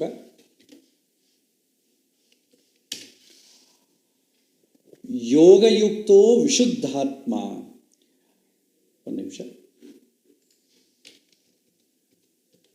ಯೋಗಯುಕ್ತೋ ವಿಶುದ್ಧಾತ್ಮ ವಿಜಿತಾತ್ಮ ಜಿತೇಂದ್ರಿಯ ಸರ್ವಭೂತಾತ್ಮ ಭೂತಾತ್ಮ ಕುರ್ವನ್ನಪಿ ನಲಿಪ್ಯತೆ ಅಂತ ಹೇಳ್ತಾನೆ ಭಗವಂತ. ಕರ್ಮಯೋಗದಲ್ಲಿ ತೊಡಗಿದವನು ತನ್ನ ಮನೋನಿಗ್ರಹ ಮಾಡಿ ಶುದ್ಧವಾದ ಮನಸ್ಸಿನಿಂದ ಶುದ್ಧ ಕರ್ಮವನ್ನು ಮಾಡಬೇಕು. ಸೊ ಕರ್ಮಯೋಗವನ್ನು ಮಾಡತೊಡಗಿನವನಂತ ಸ್ವಲ್ಪ ಡಿಫೈನ್ ಮಾಡಿಕೊಡಿ. ಕರ್ಮಯೋಗ ಅಂತಂದಾಗಲ್ಲ, ಒಂದು ಕೆಲಸ ಜ್ಞಾನ ಪಡೆಯೋದ ಉದ್ದೇಶದಿಂದ ಯಾವ ಕೆಲಸ ಮಾಡಿದ್ರು ಅದನ್ನು ಕರ್ಮಯೋಗ ಅಂತೀವಿ. ಸೊ ಕೆಲಸವನ್ನು ಮಾಡ್ತೇವೆ, ಅದರಿಂದ ನಾಲೆಡ್ಜು ಪಡಿತೇವೆ. ಸೊ ಯಾರು ಜ್ಞಾನಪೂರ್ವಕವಾದಂಥ ಕರ್ಮವನ್ನು ಮಾಡಲಿಕ್ಕೆ ಇಚ್ಛನಾಗ್ತಾನೋ, ಸಿದ್ಧನಾಗ್ತಾನೋ, ಮೊದಲು ಅವನೇನು ಮಾಡಬೇಕು? ಮನೋನಿಗ್ರಹ ಮಾಡಿಕೊಳ್ಳಬೇಕು. ಸೊ ಮನಸ್ಸಲ್ಲಿ ಮನೋನಿಗ್ರಹ ಮಾಡಿ ಶುದ್ಧವಾದ ಮನಸ್ಸಿನಿಂದ. ಮನೋನಿಗ್ರಹ ಅಂತಂದರೆ ಮನಸ್ಸನ್ನೇ ನಿಗ್ರಹ ಮಾಡೋದಲ್ಲ. ನಿಗ್ರಹ ಅಂದರೆ ಸ್ಟಾಪ್ ಮಾಡೋದಲ್ಲ, ನಿಯಂತ್ರಣೆ. ಅಂದರೆ ಒಳ್ಳೆಯ ವಿಷಯಗಳನ್ನು ಮಾತ್ರ ಮನಸ್ಸಿನಿಂದ ಆಲೋಚನೆ ಮಾಡ್ತೇನೆ, ಕೆಟ್ಟ ವಿಚಾರಗಳ ಆಲೋಚನೆ ಮಾಡೋದಿಲ್ಲ. ಎಲ್ಲರಿಗೂ ಕರೋನಾ ಬಗ್ಗೆ ಸಾಕಾಗಿದೆ. ಟಿ ವಿ ಚಾನಲ್ ಇಟ್ಟು ಕರೋನಾ ಬಗ್ಗೆ ಬಂದರೆ ನಾವು ಚಾನಲ್ ಸ್ಕಿಪ್ ಮಾಡಿಬಿಡ್ತೇವೆ. ಆ ಥರ ಮನಸ್ಸು ಕೆಟ್ಟ ಆಲೋಚನೆಗಳು ಬಂದರೆ ಸ್ಕಿಪ್ ಮಾಡಬೇಕು, ಒಳ್ಳೆಯ ಆಲೋಚನೆಗಳು ಬಂದಾಗ ಒಳಗೆ ಎಳ್ಕೋಬೇಕು. ಇದನ್ನು ಮನೋನಿಗ್ರಹ ಅಂತೇವೆ. ಶುದ್ಧವಾದ ಮನಸ್ಸಿನಿಂದ ಅಂತಂದರೆ ಇದು ಮನೋನಿಗ್ರಹ ಪ್ರಾಕ್ಟೀಸ್ ಮಾಡಿದಾಗ ಬರೀ ಒಳ್ಳೆಯ ವಿಷಯಗಳೇ ಮನಸ್ಸಲ್ಲಿ ಹೋಗ್ತಾ ಇದ್ದರೆ ಮನಸ್ಸು ಶುದ್ಧಗೊಳ್ತದೆ, ಶುಚಿ ಆಗ್ತದೆ. ಮಡಿ ಅಂತ ಎಂಬ ಕಾನ್ಸೆಪ್ಟ್ ಇದೆ. ಮನಸ್ಸು ಶುಚಿಯಾದದೆ ಮಡಿ ಅಂತ ಅರ್ಥ. ಆ ಶುದ್ಧವಾದ ಮನಸ್ಸಿನಿಂದ ಶುದ್ಧ ಕರ್ಮವನ್ನು ಮಾಡಬೇಕು. ಸೊ ಶುದ್ಧವಾದ ಮನಸ್ಸಿದೆ, ಅದರಿಂದ ಮನಸ್ಸಿಗೆ ಏನು ಕರ್ತವ್ಯ ಮಾಡಬೇಕು ಅದನ್ನು ಮಾಡಬೇಕು ಅಂತ ಹೇಳ್ತಾರೆ. ಮನಸ್ಸನ್ನು ಗೆಲ್ಲಬೇಕಾದರೆ ಭಗವಂತನ ಒಲವು ಬೇಕು. ಮನಸ್ಸನ್ನು ಗೆಲ್ಲುವುದು ಅಂದರೆ ಅರ್ಥ ಏನು? ಮನಸ್ಸನ್ನು ನಿಯಂತ್ರಣೆ ಮಾಡಿ ಒಳ್ಳೆಯ ವಿಷಯಗಳನ್ನು ಮಾತ್ರ ಸ್ವೀಕಾರ ಮಾಡಿ ಅದನ್ನು ಅಭ್ಯಾಸ ಮಾಡಿಕೊಂಡು ಅದರಿಂದ ಒಳ್ಳೆಯ ಕೆಲಸಗಳನ್ನೇ ಮಾಡೋದನ್ನು ಇಲ್ಲಿ ಮನಸ್ಸನ್ನು ಗೆಲ್ಲುವುದು ಅಂತ ಅರ್ಥ. ಮನಸ್ಸನ್ನು ಗೆದ್ದವನು ಇಂದ್ರಿಯಗಳು ಗೆಲ್ತಾನೆ. ಒಂದು ಸಲ ಮನಸ್ಸು ನಿಮ್ಮ ಕಂಟ್ರೋಲಲ್ಲಿ ಇತ್ತಂದ್ಕೊಳ್ಳಿ, ಈಗ ಇಂದ್ರಿಯಗಳು ನೋಡಿದ್ದೆಲ್ಲ ಬೇಕನ್ಸುತ್ತೆ, ಕೇಳಿದ್ದೆಲ್ಲ ನಾನು ಅದನ್ನು ಕೇಳಬೇಕನ್ಸುತ್ತೆ, ಚೆನ್ನಾಗಿದ್ದೆಲ್ಲ ತಿನ್ನಬೇಕನ್ಸುತ್ತೆ. ಇದೆಲ್ಲ ಕೂಡ ಮನಸ್ಸಿಗೆ ಇಂದ್ರಿಯಗಳು ರಿಕ್ವೆಸ್ಟ್ ಮಾಡಿಕೊಳ್ತದೆ. ಆದರೆ ಮನಸ್ಸು ನಿಯಂತ್ರಣದಲ್ಲಿತ್ತು, ಮನಸ್ಸನ್ನು ಯಾರು ಗೆದ್ದ ಇದು ನಮಗೆ ಯೋಗ್ಯವಲ್ಲ ಅಂತ ಒಂದು ಸ್ಟೇಟ್ಮೆಂಟ್ ಕೊಟ್ಬಿಡ್ತಾನೆ. ಇಂದ್ರಿಯಗಳು ಸೈಲೆಂಟ್ ಆಗಿಬಿಡ್ತವೆ. ಇಂದ್ರಿಯಗಳು ತನ್ನಷ್ಟಕ್ಕೆ ತಾನೇ ನಿಯಂತ್ರಣೆಗೆ ಬಂದುಬಿಡ್ತದೆ. ಯಾವಾಗ ಮನಸ್ಸು ನಿಯಂತ್ರಣದಲ್ಲಿರೋದಿಲ್ವೋ ಇಂದ್ರಿಯಗಳೇನು ಮಾಡ್ತವೆ? ಮನಸ್ಸನ್ನು ತಮ್ಮ ಕಡೆ ಎಳ್ಕೊಳ್ತವೆ. ಸೊ ನನಗೆ ತಿನ್ಬೇಕು ಅನಿಸ್ತಾ ಇದೆ ಅಂದರೆ ಆಯಿತು, ನಿನಗೆ ಸಹಕಾರ ಮಾಡ್ತೇನೆ, ಇವತ್ತು ಅದನ್ನು ಏನೋ ಆಗಲಿ ತಿಂದುಬೇಡ ಅಂತ ಮನಸ್ಸನ್ನತ್ತೆ. ಅದೇ ಮನಸ್ಸು ಕಂಟ್ರೋಲಿಗೆ ಬಂತ, ಮನಸ್ಸೇನು ಮಾಡುತ್ತೆ? ಇದು ನಿನಗೆ ಒಳ್ಳೆಯದಲ್ಲ, ಇದು ನಾವು ತಿನ್ನಬಾರದು, ನಮಗೆ ನಾವೇ ನಿಯಂತ್ರಣ ಬರ್ತದೆ. ಸಣ್ಣ ಮಕ್ಕಳಲ್ಲಿ ನೋಡಿ ಐಸ್ ಕ್ರೀಮ್ ತಿನ್ನಬೇಕು ಅಂತ ಅನಿಸುತ್ತೆ, ತಂದೆ ತಾಯಿ ಬೇಡ ಅಂದರೂ ಕೂಡ ಮನಸ್ಸಿನಲ್ಲಿ ಹಠ ಮಾಡ್ತದೆ. ಅದೇ ದೊಡ್ಡವರಾದ ಮೇಲೆ ಐಸ್ ಕ್ರೀಮು ಇದೆ, ಕೈಯಲ್ಲಿ ದುಡ್ಡು ಇದೆ, ತಿನ್ನಬೇಕು ಅಂತ ಆಲೋಚನೆ ಮಾತ್ರ ಇಲ್ಲ. ಯಾಕೆ? ಒಂದು ವೇಳೆ ತಿನ್ನಬೇಕು ಅಂತ ಅನಿಸಿದರೂ ಕೂಡ ಚಳಿ ತುಂಬ ಇದೆ, ಮಳೆ ಬರೋಂಗಿದೆ, ಇವತ್ತು ಐಸ್ ಕ್ರೀಮ್ ತಿಂದರೆ ನೆಗಡಿ ಆಗ್ತದೆ, ಬೇಡ ಅಂತ ತನ್ನನ್ನು ತಾನೇ ನಿಯಂತ್ರಣ ಮಾಡಿಕೊಳ್ತಾನೆ. ನಾಲಿಗೆ ಬೇಕು ಅಂತಂದ್ರೂ ಕೂಡ ಬೇಡ, ನಿನಗೆ ಶುಗರ್ ಇದೆ ತಿನ್ನಬೇಡ ಅಂತ ಒಳಗೆ ಹೇಳ್ತದೆ. ಅಂದರೆ ಏನು? ಮನಸ್ಸು ಇಂದ್ರಿಯಗಳು ಕೇಳಿದಂಥ ಮಾತನ್ನು ಮನಸ್ಸು ಒಪ್ಪುವುದಿಲ್ಲ. ಟೆಂಪ್ಟ್ ಆದರೆ ಏನು ಮಾಡೋಕ್ಕಾಗಲ್ಲ, ಆದರೆ ಮೇಲ್ನೋಟಕ್ಕೆ ಒಪ್ಪುವುದಿಲ್ಲ. ಆದ್ದರಿಂದ ಈ ಥರ ಇದ್ದ ಮನಸ್ಸು ಇಂದ್ರಿಯಗಳನ್ನು ಕಂಟ್ರೋಲ್ ಮಾಡಿದರೇ ನಾವು ಒಳ್ಳೆಯ ಕರ್ಮಗಳು ಮಾಡಲಿಕ್ಕಾಗ್ತದೆ. ಈ ಪ್ರಪಂಚ ಅನ್ನುವಂಥ ಒಳ್ಳೆಯ ವಿಷಯಗಳನ್ನೇ ಗ್ರಾಸ್ ಮಾಡ್ಕೊಳ್ಳಿಕ್ಕಾಗ್ತದೆ. ಸೊ ಶುದ್ಧ ಆತ್ಮ ಆಗ್ತದೆ.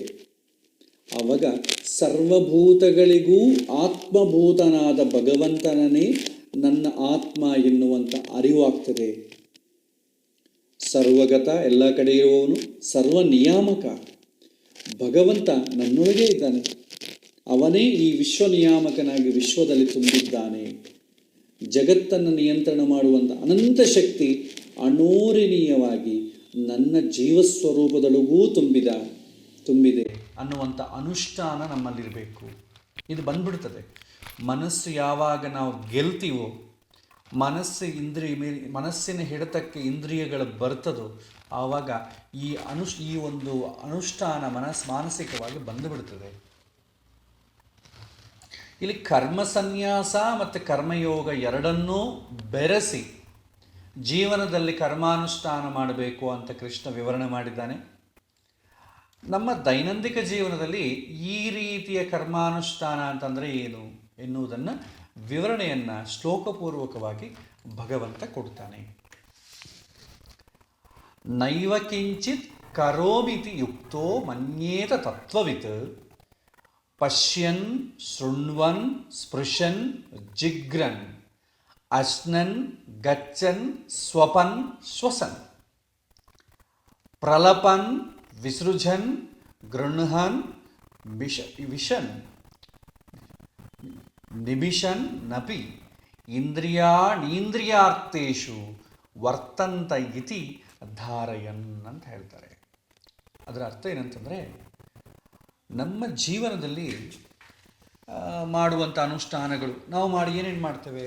ನಾವು ದೇವರ ಪೂಜೆ ಮಾಡ್ತೇವೆ, ಸಂಧ್ಯಾ ವಂದನೆ ಮಾಡ್ತೇವೆ, ನಿತ್ಯ ನೈಮಿತ್ತಿಕ ಕರ್ಮಗಳನ್ನೆಲ್ಲ ಮಾಡ್ತೇವೆ, ದಸರಾ ಹಬ್ಬದ ಆಚರಣೆ, ಅಧಿಕ ಮಾಸದ ಆಚರಣೆ, ಎಲ್ಲ ಅವರವರ ಸಂಪ್ರದಾಯದಲ್ಲಿ ಏನೇನಿದೆಯೋ ಅವುಗಳನ್ನೆಲ್ಲ ಆಚರಣೆ ಮಾಡ್ಕೊಳ್ತಾ ಹೋಗ್ತೇವೆ. ಇಲ್ಲಿ ಒಂದು ಉದಾಹರಣೆ ನೋಡಿದ್ರೆ, ನಮ್ಮ ಜೀವನದಲ್ಲಿ ದೇವರ ಪೂಜೆ ಮಾತ್ರ ಅನುಷ್ಠಾನ ಅಲ್ಲ. ದೇವರ ಪೂಜೆ ಆಗಲಿ, ಇದೆಲ್ಲ ಯಜ್ಞ. ನಮ್ಮ ಜೀವನವೇ 3 ಥರ: ಯಜ್ಞ, ದಾನ, ತಪಸ್ಸು. ಯಜ್ಞ ಅಂತಂದರೆ ನಮ್ಮ ಕರ್ಮ, ನಾವು ಮಾಡುವಂಥ ಅನುಷ್ಠಾನವೆಲ್ಲ ಯಜ್ಞವೇ. ದಾನ ಅಂತಂದರೆ ನಮ್ಮಲ್ಲಿರೋದು ಇನ್ನೊಬ್ಬರಿಗೆ ಕೊಡೋದನ್ನು, ನಮ್ಮಲ್ಲಿ ಜಾಸ್ತಿ ಇದ್ದಿದ್ದನ್ನು ಇಲ್ಲದವನಿಗೆ ಕೊಡೋದು ದಾನ. ತಪಸ್ಸು ಅಂತಂದರೆ ನನ್ನ ಉದ್ಧಾರಕ್ಕಾಗಿ ನಾನು ವಿಷಯಗಳನ್ನು ಸಂಗ್ರಹಣ ಮಾಡಿ ನನ್ನ ಇಂದ್ರಿಯಗಳನ್ನ ಕೆಟ್ಟ ವಿಷಯಗಳನ್ನು ಬಿಡು ನಿಯಂತ್ರಣಕ್ಕೆ ತರೋದನ್ನು ತಪಸ್ಸು ಅಂತ ಅಂತೀವಿ.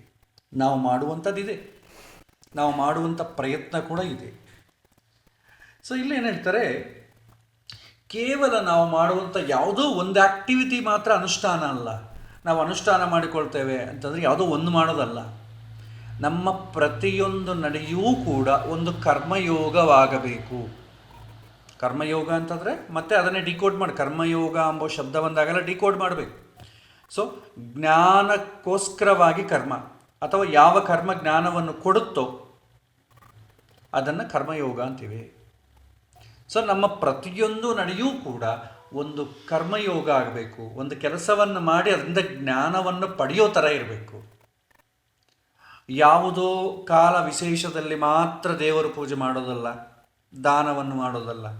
ನಮ್ಮ ಇಡೀ ಬದುಕೇ ಒಂದು ಯಜ್ಞವಾಗಬೇಕು.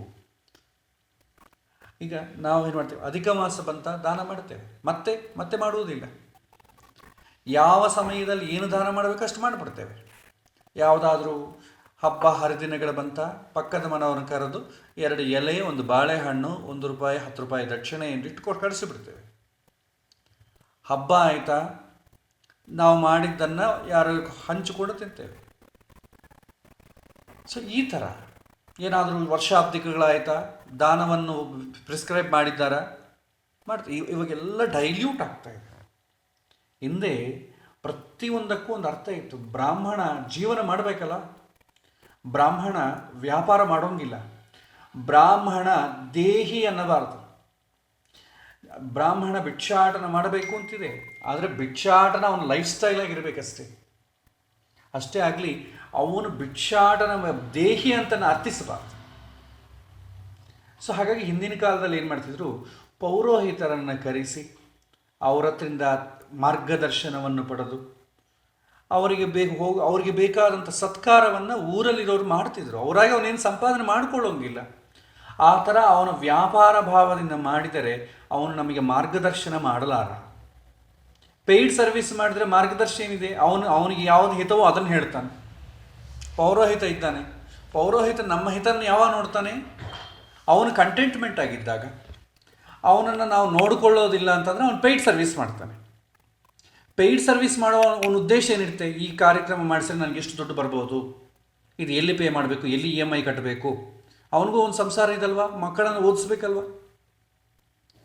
ಹಾಗಾಗಿ ಅವನು ಪೇಯ್ಡ್ ಸರ್ವಿಸ್ ಮಾಡ್ತಾನೆ. ಪೇಯ್ಡ್ ಸರ್ವಿಸ್ ಮಾಡಿದಾಗ ಏನಾಗುತ್ತೆ, ನಿಮ್ಮ ಹಿತ ದೇವರಿಗೆ ಗೊತ್ತು, ನಿಮ್ಮ ಹಿತವನ್ನು ಬಯಸಲ್ಲ. ಅವನೇನು ಮಾಡ್ತಾನೆ, ಕಟ್ ಶಾರ್ಟಾಗಿ ಮಾಡಿ ಹೋಗ್ಬಿಡ್ತಾನೆ. ನೀವು ದಕ್ಷಿಣೆ ಎಷ್ಟು ಕೊಡ್ತೀರೋ ಅದರ ಮೇಲೆ ಕಾರ್ಯಕ್ರಮ ಇರುತ್ತೆ. ಸತ್ಯನಾರಾಯಣ ವ್ರತ 500 ರೂಪಾಯಿ ಕೊಡ್ತೀರಾ, ಹಾಫ್ ಆನ್ ಅವರ್ 1 ಅವರ್ ಮುಗಿಸ್ಬಿಡ್ತಾನೆ. ನೀವು 10,000 ರೂಪಾಯಿ ಕೊಡ್ತೀರಾ, ಎಲ್ಲ ಕಾರ್ಯಕ್ರಮಗಳು ಒಂದು 3 to 5 ಅವರ್ಸ್ ಇರ್ತದೆ. ಸ್ಪೆಷಲ್ ಆಶೀರ್ವಾದ, ಸ್ಪೆಷಲ್ ದೇವರು, ಸ್ಪೆಷಲ್ ಅಲಂಕಾರ, ಮಧ್ಯಮದಲ್ಲಿ ಎಕ್ಸ್ಪ್ಲನೇಷನ್ ಕೂಡ ಕೊಡ್ತಾರೆ, ಇದು ಯಾಕೆ ಮಾಡ್ತಾ ಇದ್ದೇವೆ ಅಂತ. ನೀವು ಸಿಂಪಲಾಗಿ 1,000 ರೂಪಾಯಿ ಕೊಡಿ, ಅದಕ್ಕೆ ಎಷ್ಟು ಬೇಕೋ ಅಷ್ಟೇ ಹೇಳ್ತಾರೆ. So paid service ಹಂಗಾಗ್ತದೆ.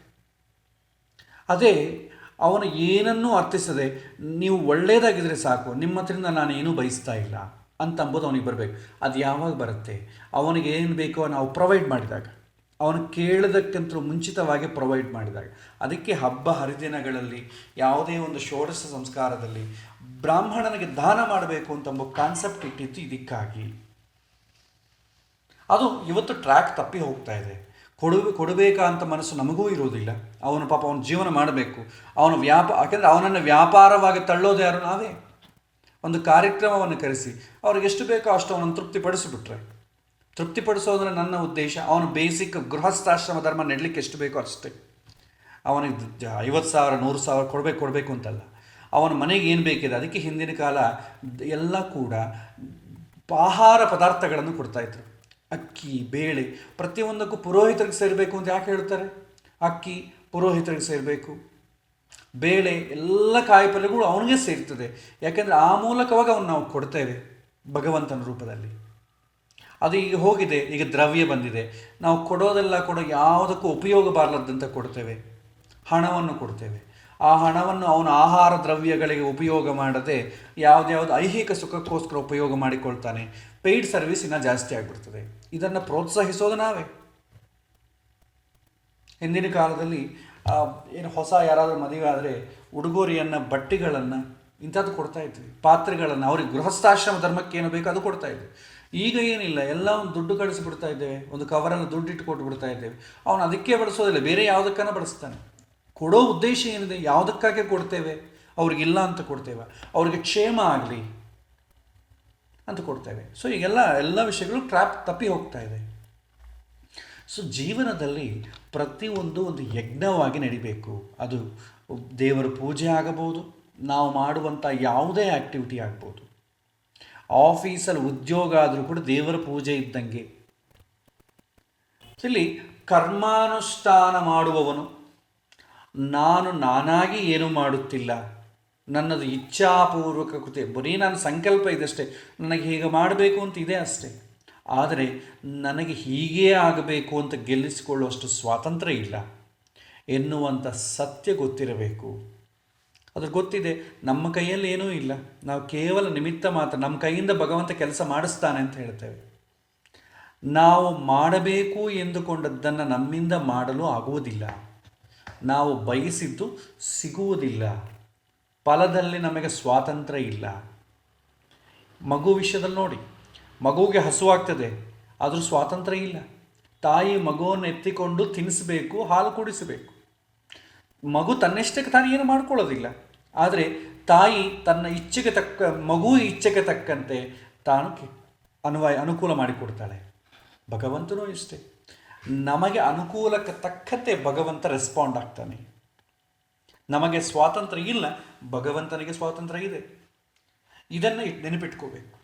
ಅದು ಬಿಟ್ಟು ನಾನು ಇಂಥದ್ದೇ ಸಿಗಬೇಕು, ಇಂಥದ್ದು ಸಿಗಬಾರದು ಎನ್ನುವಂಥ ಇಚ್ಛೆಯಿಂದಾಗಲಿ, ನಾನು ಮಾಡುತ್ತಿದ್ದೇನೆ ಎನ್ನುವಂಥ ಅಹಂಕಾರದಿಂದಾಗಲಿ ಈ ಥರ ಮಾಡಬಾರದು. ಅನುಸಂಧಾನ, ನನ್ನೊಳಗಿರುವಂಥ ಭಗವಂತ ಇದೆಲ್ಲ ಮಾಡಿಸ್ತಾ ಇದ್ದಾನೆ ಎಂದು ತತ್ವಜ್ಞಾನ ತಿಳಿದಿರ್ತಾನೆ. ಯಾರು ತತ್ವಜ್ಞಾನಿ, ನನ್ನೊಳಗೆ ಭಗವಂತ ಇಂದು ಮಾಡಿಸ್ತಾ ಇದ್ದಾನೆ ಇದೆಲ್ಲ ಅಂತ ತಿಳ್ಕೊಂಡಿರ್ತಾನೆ. ಆದ್ದರಿಂದ ಯಾವುದರಲ್ಲೂ ನಾನು ನನ್ನದು ಎನ್ನುವಂಥ ಅಹಂಕಾರ ತತ್ವಜ್ಞಾನಿಗೆ ಇರುವುದಿಲ್ಲ. ಎಲ್ಲವೂ ಭಗವಂತನ ಇಚ್ಛೆಯಂತೆ ನಡೆಯುತ್ತದೆ ಹೊರತು ಇಲ್ಲಿ ನಾವು ಸ್ವತಂತ್ರ ಕರ್ತಾರ ಅಲ್ಲ ಎನ್ನುವಂಥ ನಿಜವನ್ನರಿತು ತತ್ವಜ್ಞಾನಿ ಕ್ರಿಯೆಯನ್ನು ಮಾಡ್ತಾನೆ.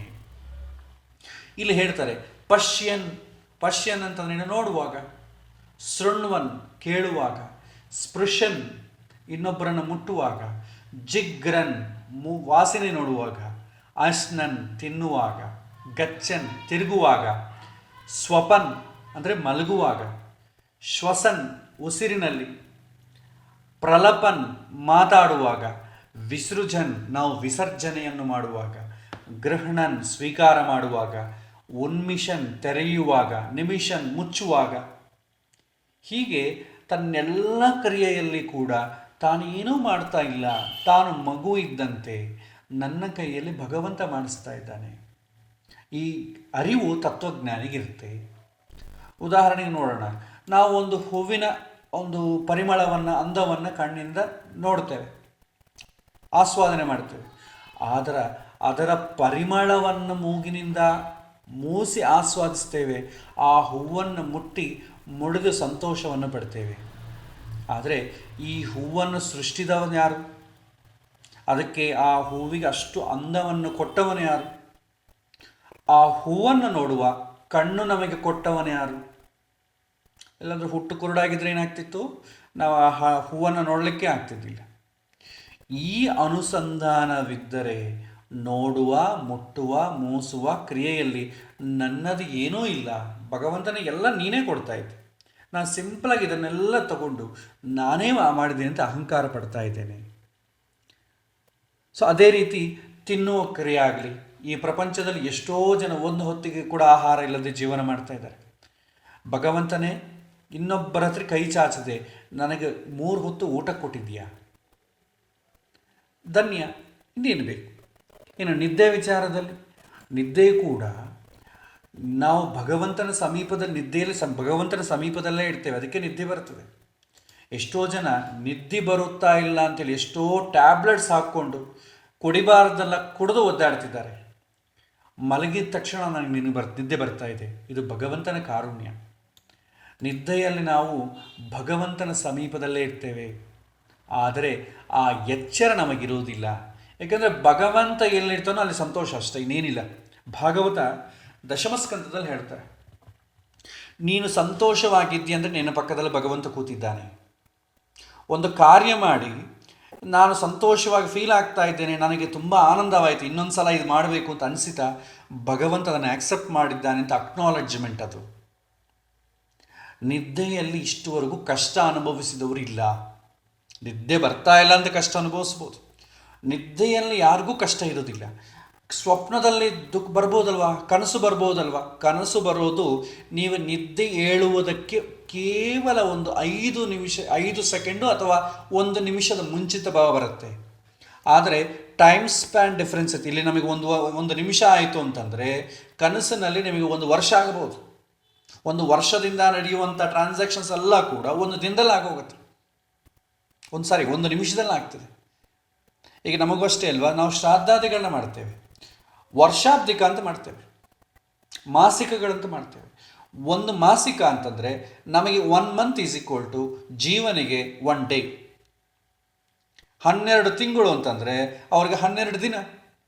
ಸೊ ಜೀವಕ್ಕೇನೋ ಸತ್ತ ಜಾಗದಿಂದ ನರಕಪಟ್ಟಣಕ್ಕೆ ಹೋಗಲಿಕ್ಕೆ 12 ದಿನ ಬೇಕು. ನಮ್ಮ ಪ್ರಕಾರ 1 ವರ್ಷ ಆಗ್ತದೆ. ಸೊ ಟೈಮ್ ಸ್ಪ್ಯಾನ್ ಡಿಫ್ರೆನ್ಸ್ ಇರ್ತದೆ. ಇದು ಭೂಮಿಯಲ್ಲಿ ಮಾತ್ರವೇ ಈ ಟೈಮ್, ಬೇರೆ ಬೇರೆ ಲೋಕದಲ್ಲಿ ಟೈಮ್ ಸ್ಪ್ಯಾನ್ ತುಂಬ ಡಿಫ್ರೆನ್ಸ್ ಇರ್ತದೆ. ಈಗ ಬ್ರಹ್ಮದೇವರಿಗೆ 1 ದಿನ ಅಂತಂದರೆ ಏನಾಯಿತು? ಬ್ರಹ್ಮದೇವರಿಗೆ 1 ದಿನ ಅಂತಂದರೆ 14 ಮನ್ವಂತರ. ಹೀಗೆ ಇಂದ್ರ ಪದವಿ ಈ ಥರ ಪ್ರತಿಯೊಂದಕ್ಕೂ ಒಂದಿದೆ, 1-2 ಮನ್ವಂತರ ಕೌಂಟ್ ಇದೆ. ಬ್ರಹ್ಮದೇವ್ರಿಗೊಂದು ಟೈಮ್ ಇದೆ, ಇಂದ್ರಾದಿ ದೇವತೆಗಳಿಗೊಂದು ಟೈಮ್ ಇದೆ, ಮನುಷ್ಯರಾದ ನಮಗೊಂದು ಟೈಮ್ ಇದೆ. ಸೊ ಇದು ಪ್ರತಿಯೊಬ್ಬರಿಗೂ ಟೈಮ್ ಸ್ಪ್ಯಾನ್ ಡಿಫ್ರೆನ್ಸ್ ಆಗ್ತದೆ. ಹಾಗಾಗಿ ಕನಸು ಬರೋದು ನೀವು ಏಳುವುದಕ್ಕಿಂತಲೂ 1 ನಿಮಿಷ 2 ನಿಮಿಷದ ಮುಂಚಿತವಾಗಿ. ಅದಕ್ಕಿಂತಲೂ ಮುಂಚೆ ನೀವು ಗಾಢ ನಿದ್ದೆಯಲ್ಲಿರ್ತೀರಿ, ನೀವು ಇದ್ದೀರಿ ಅಂತಂಬೋ ವಿಷಯಗಳು ನಿಮಗೆ ಗೊತ್ತಾಗೋದಿಲ್ಲ. ಹಾಗಾಗಿ ನಿದ್ದೆಯಲ್ಲಿ ಯಾರಿಗೂ ಕಷ್ಟ ಇಲ್ಲ, ನಿದ್ದೆ ಬರಲಾದ್ರೆ ಕಷ್ಟ ಬೇರೆ. ಹಾಗಾಗಿ ಭಗವಂತ ನಮಗೆ ಭೂಮಿ ಮೇಲೆ ಹುಟ್ಟಿಸಿ ನಮಗೆ 6-10 ಗಂಟೆಗಳ ಕಾಲ ನಮಗೆ ರೆಸ್ಟೇ ಕೊಡ್ತಾನೆ. ನೀವೇನು ಕರ್ಮ ಮಾಡಿದ್ರೂ ಕೂಡ ನಿಮಗೇನು ತೊಂದರೆ ಇಲ್ಲ ಅಂತ ರೆಸ್ಟ್ ಕೊಡ್ತಾನೆ. ನಿದ್ದೆಯಲ್ಲಿ ನೀವೇನು ಕರ್ಮ ಮಾಡೋಂಗಿಲ್ಲ, ನೀವು ಆಲೋಚನೆ ಇರಲ್ಲ, ಸಂಕಲ್ಪ ಇರಲ್ಲ, ಮಾಡಬೇಕು ಅಂತ ಕಮಿಟ್ಮೆಂಟ್ ಇರಲ್ಲ. ಏನು ಅಸಲು ನನ್ನ ಹೆಸರೇ ನನಗೆ ಗೊತ್ತಿಲ್ಲ, ನಾನು ಬದುಕಿದ್ದೀನಿ ಅಂತ ಅಂಬೋದೇ ನಿದ್ದೆ ಗೊತ್ತಿಲ್ಲ. ಹಾಗಾಗಿ ನಿದ್ದೆ ಎಂಬುದು ಭಗವಂತ ನಮಗೆ ಕೊಡುವಂಥ ರೆಸ್ಟಿಂಗ್ ಟೈಮ್. ಆ ಟೈಮಲ್ಲಿ ನೀವೇನು ಕರ್ಮ ಮಾಡಬೇಡ್ರಿ. ಯಾಕಂದರೆ ಮನುಷ್ಯ ಕರ್ಮ ಮಾಡದೆ 1 ಕ್ಷಣ ಕೂಡ ಸುಮ್ಮನೆ ಇರೋಕ್ಕಾಗಲ್ಲ. ಕೈಯಿಂದ ಮಾಡದೇ ಇರ್ಬೋದು, ಮಾನಸಿಕವಾಗಿ ಮಾಡ್ತಾ ಇರ್ತಾನೆ. ಹಾಗಾಗಿ ಯಾವ ಥರನೂ ನೀವು ಕರ್ಮ ಮಾಡಬಾರ್ದು ಅಂತ ರೆಸ್ಟ್ ಕೊಡೋದೇ ನಿದ್ದೆ. ಅದು ದೊಡ್ಡ ವರ ನಿದ್ದೆ. ಸೊ ಹಾಗಾಗಿ ಕನಸು ಬಿಟ್ಟು ನಿದ್ದೆಯೆಲ್ಲ ಕೂಡ ತುಂಬ ಆನಂದ. ಭಗವಂತ ನಿದ್ದೆಯಲ್ಲಿ ನಮ್ಮ ಹತ್ರನೇ ಇರ್ತಾನೆ. ಅದು ಆ ಆನಂದವನ್ನು ನಾವು ಊಹಿಸುವುದು ತುಂಬ ಕಷ್ಟ. ಸೊ ನಿದ್ದೆಯೋಗೂ ಕೂಡ ನಮಗೆ ಅರಿವಿಲ್ಲದಂತೆ ನಮ್ಮ ಉಸಿರಿನ ಕ್ರಿಯೆ ನಿರಂತರವಾಗಿ ನಡೀತಾ ಇದೆ. ಆದರೆ ಈ ಉಸಿರು ಯಾವಾಗ ನಿಲ್ಲುತ್ತದೆ ಅಂತಂಬೋದು ನಮಗೆ ಗೊತ್ತಿಲ್ಲ. ಹೀಗೆ ಪ್ರತಿಯೊಂದು ಕ್ರಿಯೆಯಲ್ಲೂ ಆ ವಿಶ್ವಶಕ್ತಿಯ ಅನುಸಂಧಾನವೇ ನಿಜವಾದ ಕರ್ಮಯೋಗ. ಭಗವಂತ ನಮಗೆ ಅಮೂಲ್ಯವಾದಂಥ ಕೈ ಕೊಟ್ಟಿದ್ದಾನೆ. ಪ್ರಾಣಿಗಳಿಗೆ 4 ಕಾಲೇ, ಅವುಗಳ ಕೈಯೇ ಇಲ್ಲ. ತನ್ನ ಮೈ ಮೇಲೆ ಯಾವುದೋ ಒಂದು ಹುಳ ಬಿತ್ತಂದು ರಕ್ತ ಹೀರ್ತಾ ಇದ್ರೆ ಕೂಡ ಪಾಪ ಓಡಿಸಿಕೊಳ್ಳೋದಕ್ಕೆ ಆಗೋದಿಲ್ಲದಕ್ಕೆ. ಆದರೆ ಇಂತಹ ಅಮೂಲ್ಯವಾದ ಕೈಯನ್ನು ಭಗವಂತ ನಮಗೆ ಕರುಣಿಸಿದ್ದಾನೆ. ಅತ್ಯಂತ ಸೂಕ್ಷ್ಮ ಇಂದ್ರಿಯ ಕಣ್ಣು. ಆ ಕಣ್ಣನ್ನು ರಕ್ಷಿಸೋದಕ್ಕೆ 2 ರೆಪ್ಪೆಗಳನ್ನು ಇಟ್ಟಿದ್ದಾನೆ. ಅವು ನಿರಂತರವಾಗಿ ತೆರೆಯೋದು ಮುಚ್ಚುವುದರಿಂದ ಕಣ್ಣಿನ ರಕ್ಷಣೆ. ಒಂದು ವೇಳೆ ಕಣ್ಣಿಗೆ ಏನಾದರೂ ಕಸ ಬಿದ್ದರೆ ನಮಗೆ ಅರಿವಿಲ್ಲದಂತೆ ಕಣ್ಣಿಗೆ ನೀರು ಸರಬರಾಜಾಗಿ ಕಣ್ಣಿನ ರಕ್ಷಣೆ ಆಗ್ತದೆ. ಕಣ್ಣಲ್ಲಿ ಏನಾದರೂ ಬಿತ್ತಂದ್ಕೊಂಡು ನೀರು ಬಂದುಬಿಡ್ತದೆ, ಆ ನೀರಿನಲ್ಲಿ ಆ ಕೊಳ ಹೊರಗೊಟ್ಟೋಗ್ತದೆ. ಇದೆಲ್ಲ ಭಗವಂತ ಮಾಡಿದಂಥ ಸಿಸ್ಟಮ್. ಈ ಅಪೂರ್ವವಾದ ಯಂತ್ರದ ವಿನ್ಯಾಸ ಮಾಡಿದ ಶಿಲ್ಪಿ ಯಾರು? ಆ ಭಗವಂತ. ನಿಮಗೆ ಶರೀರದಲ್ಲಿ ಏನೇ ರೋಗ ಬಂದರೆ ತನ್ನಷ್ಟಕ್ಕೆ ತಾನೇ ಹೀಲ್ ಮಾಡಿಕೊಳ್ಳೋ ಶಕ್ತಿ ಶರೀರಕ್ಕಿದೆ. ಆದರೆ ನಾವು ಟೈಮ್ ಕೊಡಲ್ಲ ಅಷ್ಟೆ. ನಾವು ಅದು ಕಡಿಮೆ ಮಾಡ್ತೀವಿ, ಟೈಮ್ ತೊಗೊಳುತ್ತೆ. ಆ ಟೈಮ್ ಕೊಡೋಕ್ಕೆ ನಮಗೆ ಪುರುಸೊತ್ತಿಲ್ಲದೆ ಏನು ಮಾಡ್ತೀವಿ, ಇಮಿಡಿಯೇಟ್ಲಿ ಡಾಕ್ಟರ್ ಹತ್ರ ಹೋಗಿ ಒಂದು ಮದ್ದನ್ನು ಹಾಕಿಕೊಂಡು ಒದ್ದಾಡಿಬಿಡ್ತೀವಿ.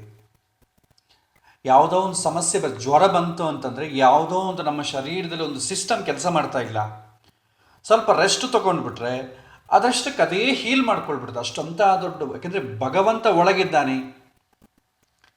ವೈದ್ಯೋ ನಾರಾಯಣೋ ಹರಿಹಿ ಅಂತಂದರೆ ಡಾಕ್ಟರ್ ವೈದ್ಯ ಅಲ್ಲ, ನಾರಾಯಣ ಅಂತಂಬೋ ದೊಡ್ಡ ವೈದ್ಯ ನನ್ನ ಹೃದಯದಲ್ಲಿ ಶರೀರದಲ್ಲಿದ್ದಾನೆ ಅಂತ ಅರ್ಥ. ಏಕೆಂದರೆ ಜ್ವರ ಬಂತಂದ್ಕೊಳ್ಳಿ, ಸ್ವಲ್ಪ ಹೊತ್ತಿದ್ರೆ ಅದೇ ಕಡಿಮೆ ಆಗ್ತದೆ. ಈಗ ನಮ್ಮ ಜೊತೆನೇ ಎಷ್ಟೋ ಪ್ರಾಣಿಗಳು ಬೆಳೀತಾ ಇದೆ, ಅವುಗಳೆಲ್ಲ ಯಾವ ಡಾಕ್ಟರ್ ಹತ್ರ ಹೋಗ್ತಿದ್ದಾವೆ? ಯಾವ ಡಾಕ್ಟರ್ ಹತ್ರ ಹೋಗ್ತಿದ್ದಿಲ್ಲ. ಹೊಟ್ಟೆ ನೋವು ಬಂದರೆ ಒಂದು ಬೆಕ್ಕು ಒಂದು ತೋಟಕ್ಕೆ ಹೋಗಿ ಒಂದು ಎಲೆಯನ್ನು ತಿಂದು ಬರುತ್ತೆ. ಅದಕ್ಕೆ ಹೊಟ್ಟೆ ನೋವು ಕಡಿಮೆಯಾಗಿ, ಹಾಲು ಕಡಿಮೆ ಆದರೆ ಸ್ವಲ್ಪ ಒಂದು ಎಲೆಯಲ್ಲಿ ತಿನ್ನುತ್ತದೆ.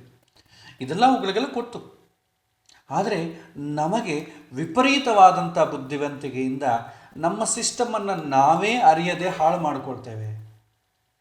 ಹಿಂದೆ ಏಕಾದಶಿ ಉಪವಾಸ ಇತ್ತು, ಮತ್ತು ಇಂಥ ಸಮಯದಲ್ಲೇ ತಿನ್ನಬೇಕು ಅಂತಿತ್ತು. ಇದೆಲ್ಲ ಯಾಕೆ ಅಂದರೆ ಆ ಸಮಯದಲ್ಲಿ ತಿಂದರೆ ಉಳಿದ ಸಮಯದಲ್ಲಿ ರೆಸ್ಟ್ ಕೊಟ್ಟರೆ ಶರೀರದಲ್ಲಿ ಏನಾದರೂ ರೋಗ ಇದ್ದರೆ ಶರೀರ ತನ್ನಷ್ಟಕ್ಕೆ ತಾನೇ ಹೀಲ್ ಆಗ್ತದೆ. ಹೀಲ್ ಆಗಲಿಕ್ಕೆ ಟೈಮ್ ಕೊಡಬೇಕಷ್ಟೆ. ಸೊ ಹೀಗೆ ಪ್ರತಿಯೊಂದು ಇಂದ್ರಿಯಗಳು, ಒಂದೊಂದು ವಿಚಿತ್ರವಾದಂಥ ವಿನ್ಯಾಸ ಇದೆ. ಅದೇ ಭಗವಂತ. ನಮ್ಮ ಪ್ರತಿಯೊಂದು ಇಂದ್ರಿಯಗಳಲ್ಲೂ ಇಂದ್ರಿಯಾಭಿಮಾನ ದೇವತೆಗಳೇ ನಿಯಂತ್ರಿಸ್ತಾ ಇರ್ತಾರೆ ಎನ್ನುವಂಥ ವಿಚಾರ ನಾವು ಹಿಂದೆ ಅನೇಕ ಸಲ ನೋಡಿದ್ದೇವೆ. ಉದಾಹರಣೆಗೆ ಸೂರ್ಯ ಕಣ್ಣಿನ ನಿಯಂತ್ರಣ ದೇವತೆ, ಚಂದ್ರ ಕಿವಿಯ ನಿಯಂತ್ರಣ ದೇವತೆ, ಪಾರ್ವತಿ, ವಾರುಣಿ, ಸುಪರ್ಣಿ ಇವೆಲ್ಲ ಶಬ್ದದ ನಿಯಂತ್ರಣ ದೇವತೆಗಳು. ರೆಕಾರ್ಡ್ ಮಾಡ್ತೀನಿ, ಬರ್ತೀನಿ. ಮನೋಭಿಮಾನಿ ದೇವತೆಗಳು, ಗರುಡ, ಶೇಷ, ರುದ್ರದೇವರು. ಈ ಥರ ಆಧ್ಯಾತ್ಮಿಕ ಶಕ್ತಿ ಕೆಲಸ ಮಾಡ್ತಾ ಇದೆ. ಹಾಗಾಗಿ ನಾನೇ ಮಾಡಿದೆ, ನಂದೇ ಅಂತ ಅಹಂಕಾರ ಪಟ್ಟರೆ ಅರ್ಥ ಇಲ್ಲದ ಶಬ್ದ ಅಂತ ಹೇಳುತ್ತೆ. ಮತ್ತೊಂದು ಶ್ಲೋಕ, ಬ್ರಹ್ಮಣ್ಯಾಧಾಯ ಕರ್ಮಾಣಿ ಸಂಗಂ ತ್ಯಕ್ತ್ವಾ ಕರೋತಿ ಯಃ ಲಿಪ್ಯತೇನ ಸಪಾಪೇನ ಪದ್ಮಪತ್ರ ವಿಮಾಂಬಸ ಅಂತ ಹೇಳುತ್ತೆ. ಅಂದರೆ ನಾವು ಪೂಜೆಯಲ್ಲಿ ನಾವು ಮಾಡುವ ಕೊನೆ ಕಾಲಕ್ಕೇನು ಕೃಷ್ಣಾರ್ಪಣ ಮಸ್ತು ಅಂತ ಹೇಳ್ತೇವೆ. ಕೃಷ್ಣನಿಗೆ ಕೃಷ್ಣಾರ್ಪಣ ಮಸ್ತು ಅಂತ ಹೇಳೋ ಕಾಲಕ್ಕೆ ನಮ್ಮ ಅನುಸಂಧಾನ ಹೇಗಿರಬೇಕು ಅಂತಂದ್ರೆ ಎಲ್ಲ ನಿನಗೆ ಸೇರ್ಲಿ ಕೃಷ್ಣ ಅಂತ. ಆದರೆ ಇವತ್ತಿನ ಹೆಂಗಿರ್ತದೆ, ಕೃಷ್ಣಾರ್ಪಣ ಮಸ್ತು ಅಂತಂದ್ರೆ ಆಯ್ತಪ್ಪ ಈ ಕೆಲಸ ಮುಗೀತು, 3 hours ಹೋಮ ಮುಗೀತು ಅಂದರೆ ಒಂದು ಬಂಧನದಿಂದ ಹೊರಗೆ ಬಂದಂಗೆ. ಸೊ ಕೃಷ್ಣಾರ್ಪಣ ಮಸ್ತು ಅಂತಂದರೆ ಇನ್ನು ಮುಗೀತು ಅಂತ ನಮಗೊಂದು ಅಕ್ನಾಲೆಡ್ಜ್ಮೆಂಟ್. ಅದು ಯಾವುದೇ ಆಗಲಿ, ಮಂತ್ರಗಳನ್ನ ಆಗಲಿ, ಊಟದ ಸಮಯ ಆಗಲಿ, ಕೃಷ್ಣಾರ್ಪಣ ಮಸ್ತು ಅಂದರೆ ಇನ್ನು ಊಟ ಮಾಡಿರಿ ಅಂತ ಅರ್ಥ. ಇನ್ನು ಭಗವಂತನ ಬೇಡೋ ಕೆಲಸ ಇಲ್ಲ. ಸೊ ಯಾವಾಗ ಕೃಷ್ಣಾರ್ಪಣ ವಸ್ತು ಬರ್ತೀಯಾ ಅಂತ ಕಾಯ್ತಾ ಇರ್ತೇವೆ. ಯಾಕಂದರೆ ಕಂಪ್ಲೀಷನ್ ಆದಂಥ ಒಂದು ಅಕ್ನಾಲೆಡ್ಜ್ಮೆಂಟ್ ಅಷ್ಟೇ ಆಗಲಿ, ಭಗವಂತನಿಗೆ ಸೇರಿದೆ ಅಂತ ಅರ್ಥ ಅಲ್ಲ. ಆದರೆ ನಿಜವಾದ ಅನುಸಂಧಾನ, ನಾನು ಏನೇ ಮಾಡಿದರೂ ಕೂಡ ಕೃಷ್ಣ ಅದು ನಿನಗೆ ಅರ್ಪಿತವಾಗಲಿ.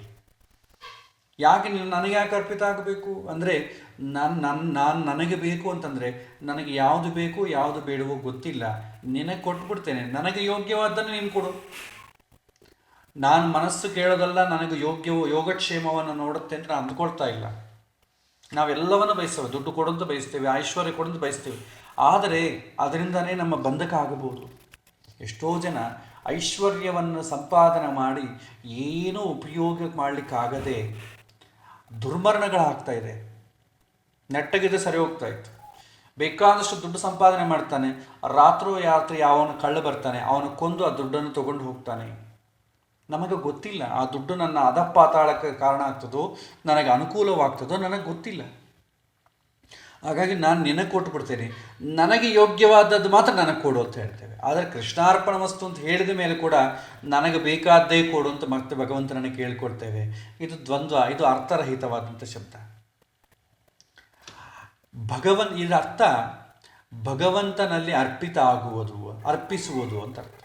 ಈ ಕರ್ಮವನ್ನು ಭಗವಂತ ತನ್ನ ಪೂಜಾ ರೂಪವಾಗಿ ನನ್ನ ಮೂಲಕ ನನ್ನ ಉದ್ಧಾರಕ್ಕಾಗಿ ಅವನೇ ಮಾಡಿಸಿಕೊಂಡ ಸಂಕಲ್ಪಕ್ಕೆ ಶ್ರೀಕೃಷ್ಣಾರ್ಪಣಮಸ್ತು ಅಂತೀವಿ. ಹೀಗೆ ನಾವು ಕರ್ಮವನ್ನು ಮಾಡಿದಾಗ ಯಾವ ಕರ್ಮದ ಲೇಪವೂ ನಮಗೆ ಅಂಟುವುದಿಲ್ಲ. ನಾನು, ನನ್ನದು, ನನ್ನಿಂದ ಎನ್ನುವಂಥ ಅಹಂಕಾರ ಹೊರಟು ಹೋಗ್ತದೆ. ಇದು ಆನಂದಮಯವಾದಂಥ ವಿಸ್ಮಯ ವಿಷಯ. ಇದು ತಾವರೆ ಎಲೆ ಹೇಗಿರುತ್ತೆ ಅದಕ್ಕೂ ಒಂದು ಉದಾಹರಣೆ ಕಂಪ್ಯಾರಿಸನ್ ಕೊಡ್ತಾರೆ. ತಾವರೆ ಎಲೆ ಎಲ್ಲಿ ಬೆಳೀತದೆ ಮರ? ನಿಮಗೆ ಕೆಸರಿನಲ್ಲೇ ಬೆಳೆಯೋದು, ಅದು ಬೇರೆ ಕಡೆ ಬೆಳೆಯಲ್ಲ. ಒಳ್ಳೆ ವಾಟರ್ ಇದೆ ಅಂದ್ಕೊಳ್ಳಿ, ಅಲ್ಲಿ ಬೆಳೆಯಲ್ಲ. ಎಲ್ಲಿ ಮಡ್ ವಾಟರ್ ಇದೆಯೋ ಅಲ್ಲೇ ತಾವರೆ ಎಲೆ ಬೆಳೆಯೋದು, ಅದನ್ನು ಬಿಟ್ಟು ಬೇರೆ ಕಡೆ ಹೋಗಲ್ಲ. ಆದರೆ ತಾವರೆ ಎಲೆ ಇದ್ದರೂ ಕೂಡ ಆ ಕೆಸರಿನಲ್ಲಿ ಇದ್ದರೂ ಕೂಡ ಒಂದು ಚೂರು ಕೂಡ ಕೆಸರನ್ನು ತನ್ನ ಮೇಲೆ ಅಂಟಿಸ್ಕೊಳ್ಳೋದಿಲ್ಲ. ಇದು ತಾವರೆ ಎಲೆ ಇರುವಂಥ ನಮಗೆ ಸೂಚನೆ ಮಾಡುವಂಥ ಪಾಠ. ತಾವರೆ ಎಲೆ ನೀರಿನಲ್ಲೇ ಇದ್ದರೂ ಕೂಡ ಹೇಗೆ ನೀರನ್ನು ತನಗೆ ಅಂಟಿಸಿಕೊಳ್ಳುವುದಿಲ್ಲವೋ ಹಾಗೆ ಕರ್ಮದ ಜೊತೆಗೇ ಇದ್ದು ಕರ್ಮ ಮಾಡಿ ಕರ್ಮವನ್ನು ಅಂಟಿಸಿಕೊಳ್ಳದೇ ಇರುವುದು ಈ ಅನುಸಂಧಾನದಿಂದ ಮಾತ್ರ ಸಾಧ್ಯ.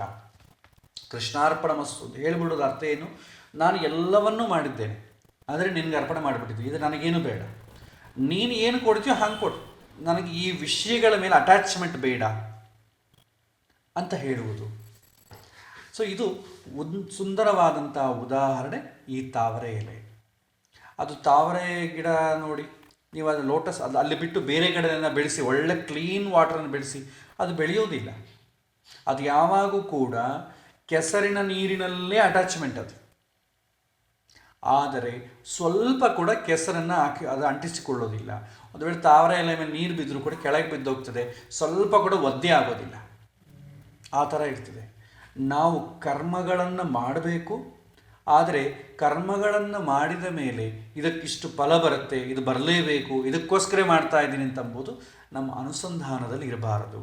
ತಾವರೆ ಎಲ್ಲ ಹೇಗೆ ಅಂಟಿಸಿಕೊಳ್ಳೋದಿಲ್ವೋ ನಾವು ಎಲ್ಲ ಕೆಲಸವನ್ನು ಮಾಡಿ ಕೃಷ್ಣ ಇದನ್ನೇನು ಕೊಟ್ಬಿಡ್ತಾ ಇದ್ದೀನಿ, ನನಗೆ ಸಂಬಂಧ ಇಲ್ಲ, ಕೃಷ್ಣಾರ್ಪಣಮಸ್ತು, ನಮಮ, ನಂದಲ್ಲ ಅಂತಂಬ ಸ್ಟೇಟ್ಮೆಂಟ್ ನಾವು ಕೊಡ್ತೇವೆ. ಆ ಸ್ಟೇಟ್ಮೆಂಟ್ ಅನುಸಂಧಾನಪೂರ್ವಕವಾಗಿ ಆದಾಗ ಏನಾಗ್ತದೆ, ಅದು ನಮಗೆ ಸಂತೋಷವನ್ನು ಕೊಡ್ತದೆ. ಭಗವಂತ ನಮಗೇನು ಬೇಕೋ ಎಲ್ಲ ಕೊಡ್ತಾನೆ. ಹಿಂದಿನ ಕಾಲದಲ್ಲಿ ಮಗ ಉದ್ಯೋಗ ಮಾಡ್ತಾ ಇದ್ದ ಅಂದ್ಕೊಳ್ಳಿ, ಉದ್ಯೋಗ ಮಾಡ್ತಾ ಏನು ಮಾಡ್ತಾನೆ, ಉದ್ಯೋಗ ಮಾಡಿ ಬಂದು ಸಂಬಳ ಬಂದ ತಕ್ಷಣ ಏನು ಮಾಡ್ತಾನೆ, ಅಪ್ಪ ಅಮ್ಮಗೆ ಕೊಡೋದು ಮಾಡ್ತಾನೆ. ಹಂಗೇನಾಯಿತು, ಅವರು ಮನೆಗೆ ಯಾವುದು ಬೇಕೋ ಅದಕ್ಕೆ ಮಾತ್ರ ಅವ್ರು ಖರ್ಚು ಮಾಡ್ತಾರೆ. ನಾನಿದ್ರೆ ತುಂಬನೇ ವೇಸ್ಟ್ ಮಾಡ್ತೆ, ಬಂದು ದೊಡ್ಡವ್ರಿಗೆ ತಂದು ಕೊಟ್ಬಿಡ್ತಿದ್ದ. ಸೊ ಈಗೂ ಕೂಡ ಏನು ಮಾಡ್ತಾರೆ, ಹೆಂಡತಿ ಹತ್ರ ಕೊಡ್ತಾರೆ. ಯಾಕೆಂದರೆ ಅವರು ಸದ್ವಿನಿಯೋಗ ಮಾಡ್ತಾರೆ. ಕೆಲವೊಂದು ವೀಕ್ನೆಸ್ ಇರುತ್ತೆ. ನಮ್ಮ ಹತ್ರ ಇತ್ತಂದ್ಕೊಳ್ಳಿ ಯಾವುದಕ್ಕೂ ವೇಸ್ಟ್ ಖರ್ಚುಗಳನ್ನ ಮಾಡ್ತೀವಿ. ಅದಕ್ಕೆ ಇದನ್ನು ಜವಾಬ್ದಾರಿ ತಗೊಳ್ಳೋರು ಯಾರಿದ್ದಾರೆ ಅವ್ರಿಗೆ ಕೊಟ್ಟು ಬಿಡ್ತೇವೆ, ಅವರು ಅದನ್ನು ಕರೆಕ್ಟಾಗಿ ಯೂಸ್ ಮಾಡ್ತಾರೆ. ಹಿಂದೆ ವೀಕ್ನೆಸ್ಸನ್ನು ಓವರ್ಕಮ್ ಮಾಡಲಿಕ್ಕೆ ಈ ಪದ್ಧತಿಯನ್ನು ಬಳಸ್ತಿದ್ರು. ಪಾಪ ಒಬ್ಬನಿಗೆ ಕುಡಿಯೋ ಚಪಲ ಇತ್ತು, ಸಂಬಳ ಬರೆದ ತಕ್ಷಣ ಕೊಡ್ಬಿಡ್ತಿದ್ದ. ಆಮೇಲೆ ಅವನು ಹೇಗೆ ಕಂಟ್ರೋಲ್ ಮಾಡ್ಕೋಬೇಕು ಅಂತೇಳಿ ಒಂದು ನಿಯಮ ಇಟ್ಟುಕೊಂಡ. ಹೆಂಡತಿ ಮುದ್ದೆ ಇನ್ನೆಂದೂ ನಾನು ಕುಡಿಯೋದಿಲ್ಲ ಅಂತ ಪ್ರಮಾಣ ಮಾಡಿದ. ಬಂದ ದುಡ್ಡನ್ನೆಲ್ಲ ಆಕೆ ಕೊಡ್ತಿದ್ದ. ಆಕೆ ಹತ್ರ ಇಂತಿಂಥ ಖರ್ಚಿದೆ ಅಂತ ಮತ್ತೆ ರಿಟರ್ನ್ ತೊಗೊತಿದ್ದ. ಆಕೆ ಹೇಳ್ತಿದ್ದ, ಇದೆಲ್ಲ ನನಗೆ ಯಾಕೆ ಬೇಕಾದ್ರೆ ನೀವೇ ಇಟ್ಟುಕೊಡ್ರಿ, ನೀವೇ ಮನೆ ನೋಡಿ. ಇಲ್ಲ, ನೀನು ಇಟ್ಟುಕೊ, ನನ್ನ ವೀಕ್ನೆಸ್ ಅದು. ಸೊ ಕುಡಿಯೋದಕ್ಕೆ ಅಂತ ನಿನ್ನ ಕೈಯಲ್ಲಿ ನಾನು ಇಸ್ಕೊಳ್ಳಲ್ಲ. ಸೊ ಮನೆಗೆ ಏನು ಬೇಕೋ ಅದೆಲ್ಲ ನೀನೇ ನೋಡು. ಹಾಗೆ ನನ್ನ ವೀಕ್ನೆಸ್ಸನ್ನು ಓವರ್ಕಮ್ ಮಾಡಲಿಕ್ಕೆ ನಿಯಮವನ್ನು ಮಾಡಿಕೊಳ್ತೇನೆ. ಹಾಗೆ ನಿಜವಾಗಿಯೂ ಯಾವುದು ಒಳ್ಳೆ ಒಂದು ದುಡ್ಡು ಬರೋದರಿಂದ ಆಗಲಿ, ಒಂದು ವಿಷಯ ತಿಳ್ಕೊಳ್ಳೋದ್ರಿಂದಾಗಲಿ ನನಗೆ ಒಳ್ಳೆಯದೋ ಕೆಟ್ಟದ್ದೋ ನನಗೆ ಗೊತ್ತಿಲ್ಲ. ಅದು ಜವಾಬ್ದಾರಿ ತಗೊಳ್ಳೋ ಡ್ಯೂಟಿಯನ್ನು ಭಗವಂತ ಕೊಟ್ಬಿಡ್ತೇವೆ. ನಿನಗೆ ಕೊಟ್ಟುಬಿಡ್ತೇನೆ, ನನಗೆ ಯಾವುದು ಯೋಗ ಅಂತದ್ದು ಅಷ್ಟು ಮಾತ್ರ ನನಗೆ ಕೊಡು, ಪೂರ್ತಿ ಕೊಟ್ಟು ನನ್ನನ್ನು ಕೆಡಿಸಬೇಡ ಅಂತ ಆ ಒಂದು ಅನುಸಂಧಾನಕ್ಕೋಸ್ಕರವೇ ಕೃಷ್ಣಾರ್ಪಣಮಸ್ತು ಅಂತ ಶಬ್ದವನ್ನು ಹೇಳ್ತೀವಿ. ಇದಂ ನಮಮ, ಇದು ನಂದಲ್ಲ, ಇದ್ರ ಮೇಲೆ ನಂಗೆ ಅಟ್ಯಾಚ್ಮೆಂಟ್ ಇಲ್ಲ, ನಿನಗೆ ಕೊಟ್ಬಿಟ್ಟಿದ್ವಿ. ಸೊ ನನಗೇನು ಬೇಕೋ ನೀನು ಕೊಡ್ತೀಯ, ನನಗೆ ಗೊತ್ತು ಅಂತಂಬ ಅನುಸಂಧಾನದಿಂದ ಇದನ್ನು ಹೇಳ್ತಿದ್ರು. ಸೊ ಇದು ಇರಬೇಕಾದಂಥ ಎಲ್ಲ ಕಾರ್ಯಕ್ರಮಗಳಲ್ಲಿ ನಮಗೆ ಆಚರಣೆಯಲ್ಲಿ ಇದೆ, ಆದರೆ ಅನುಸಂಧಾನದಲ್ಲಿಲ್ಲ. ಅನುಸಂಧಾನದಲ್ಲೂ ಬಂದಾಗ ಇದರ ಫಲ ಅಂತಂಬುದು ನಮಗೆ ಗೊತ್ತಾಗ್ತದೆ. ಸೊ ಇದು ಒಂದು ಶ್ಲೋಕ. ಇಲ್ಲಿಗೆ ನಾವು ಸಮಾಪ್ತವನ್ನು ಮಾಡೋಣ, ಸಮಯ ಆಗಿದೆ. ಯಾಕೆಂದರೆ ಮತ್ತೊಂದು ಶ್ಲೋಕ ತುಂಬ ದೊಡ್ಡದಿದೆ, ಸಮಯ ಬಹಳ ತಗೊಳ್ಳುತ್ತೆ. ಸೊ ಇಲ್ಲಿಗೆ ಇವತ್ತಿನ ಪಾಠವನ್ನು ಮುಗಿಸೋಣ. ಮತ್ತೆ ಬರುವಂಥ ಶನಿವಾರ ಯಥಾ ರೀತಿ ಮತ್ತೊಂದು ವಿಚಾರ ನೋಡೋಣ. ಎಲ್ಲರಿಗೂ ಕೂಡ ನವರಾತ್ರಿ ಹಬ್ಬದ ಶುಭಾಶಯಗಳು. ಒಂದು ಪ್ರಶ್ನೆಗಳೇನಾದರೂ ಇದ್ದರೆ ಒಂದು 5 ನಿಮಿಷದ ಕಾಲ ನೀವೆಲ್ಲ ಕೂಡ ಕೇಳಬಹುದು.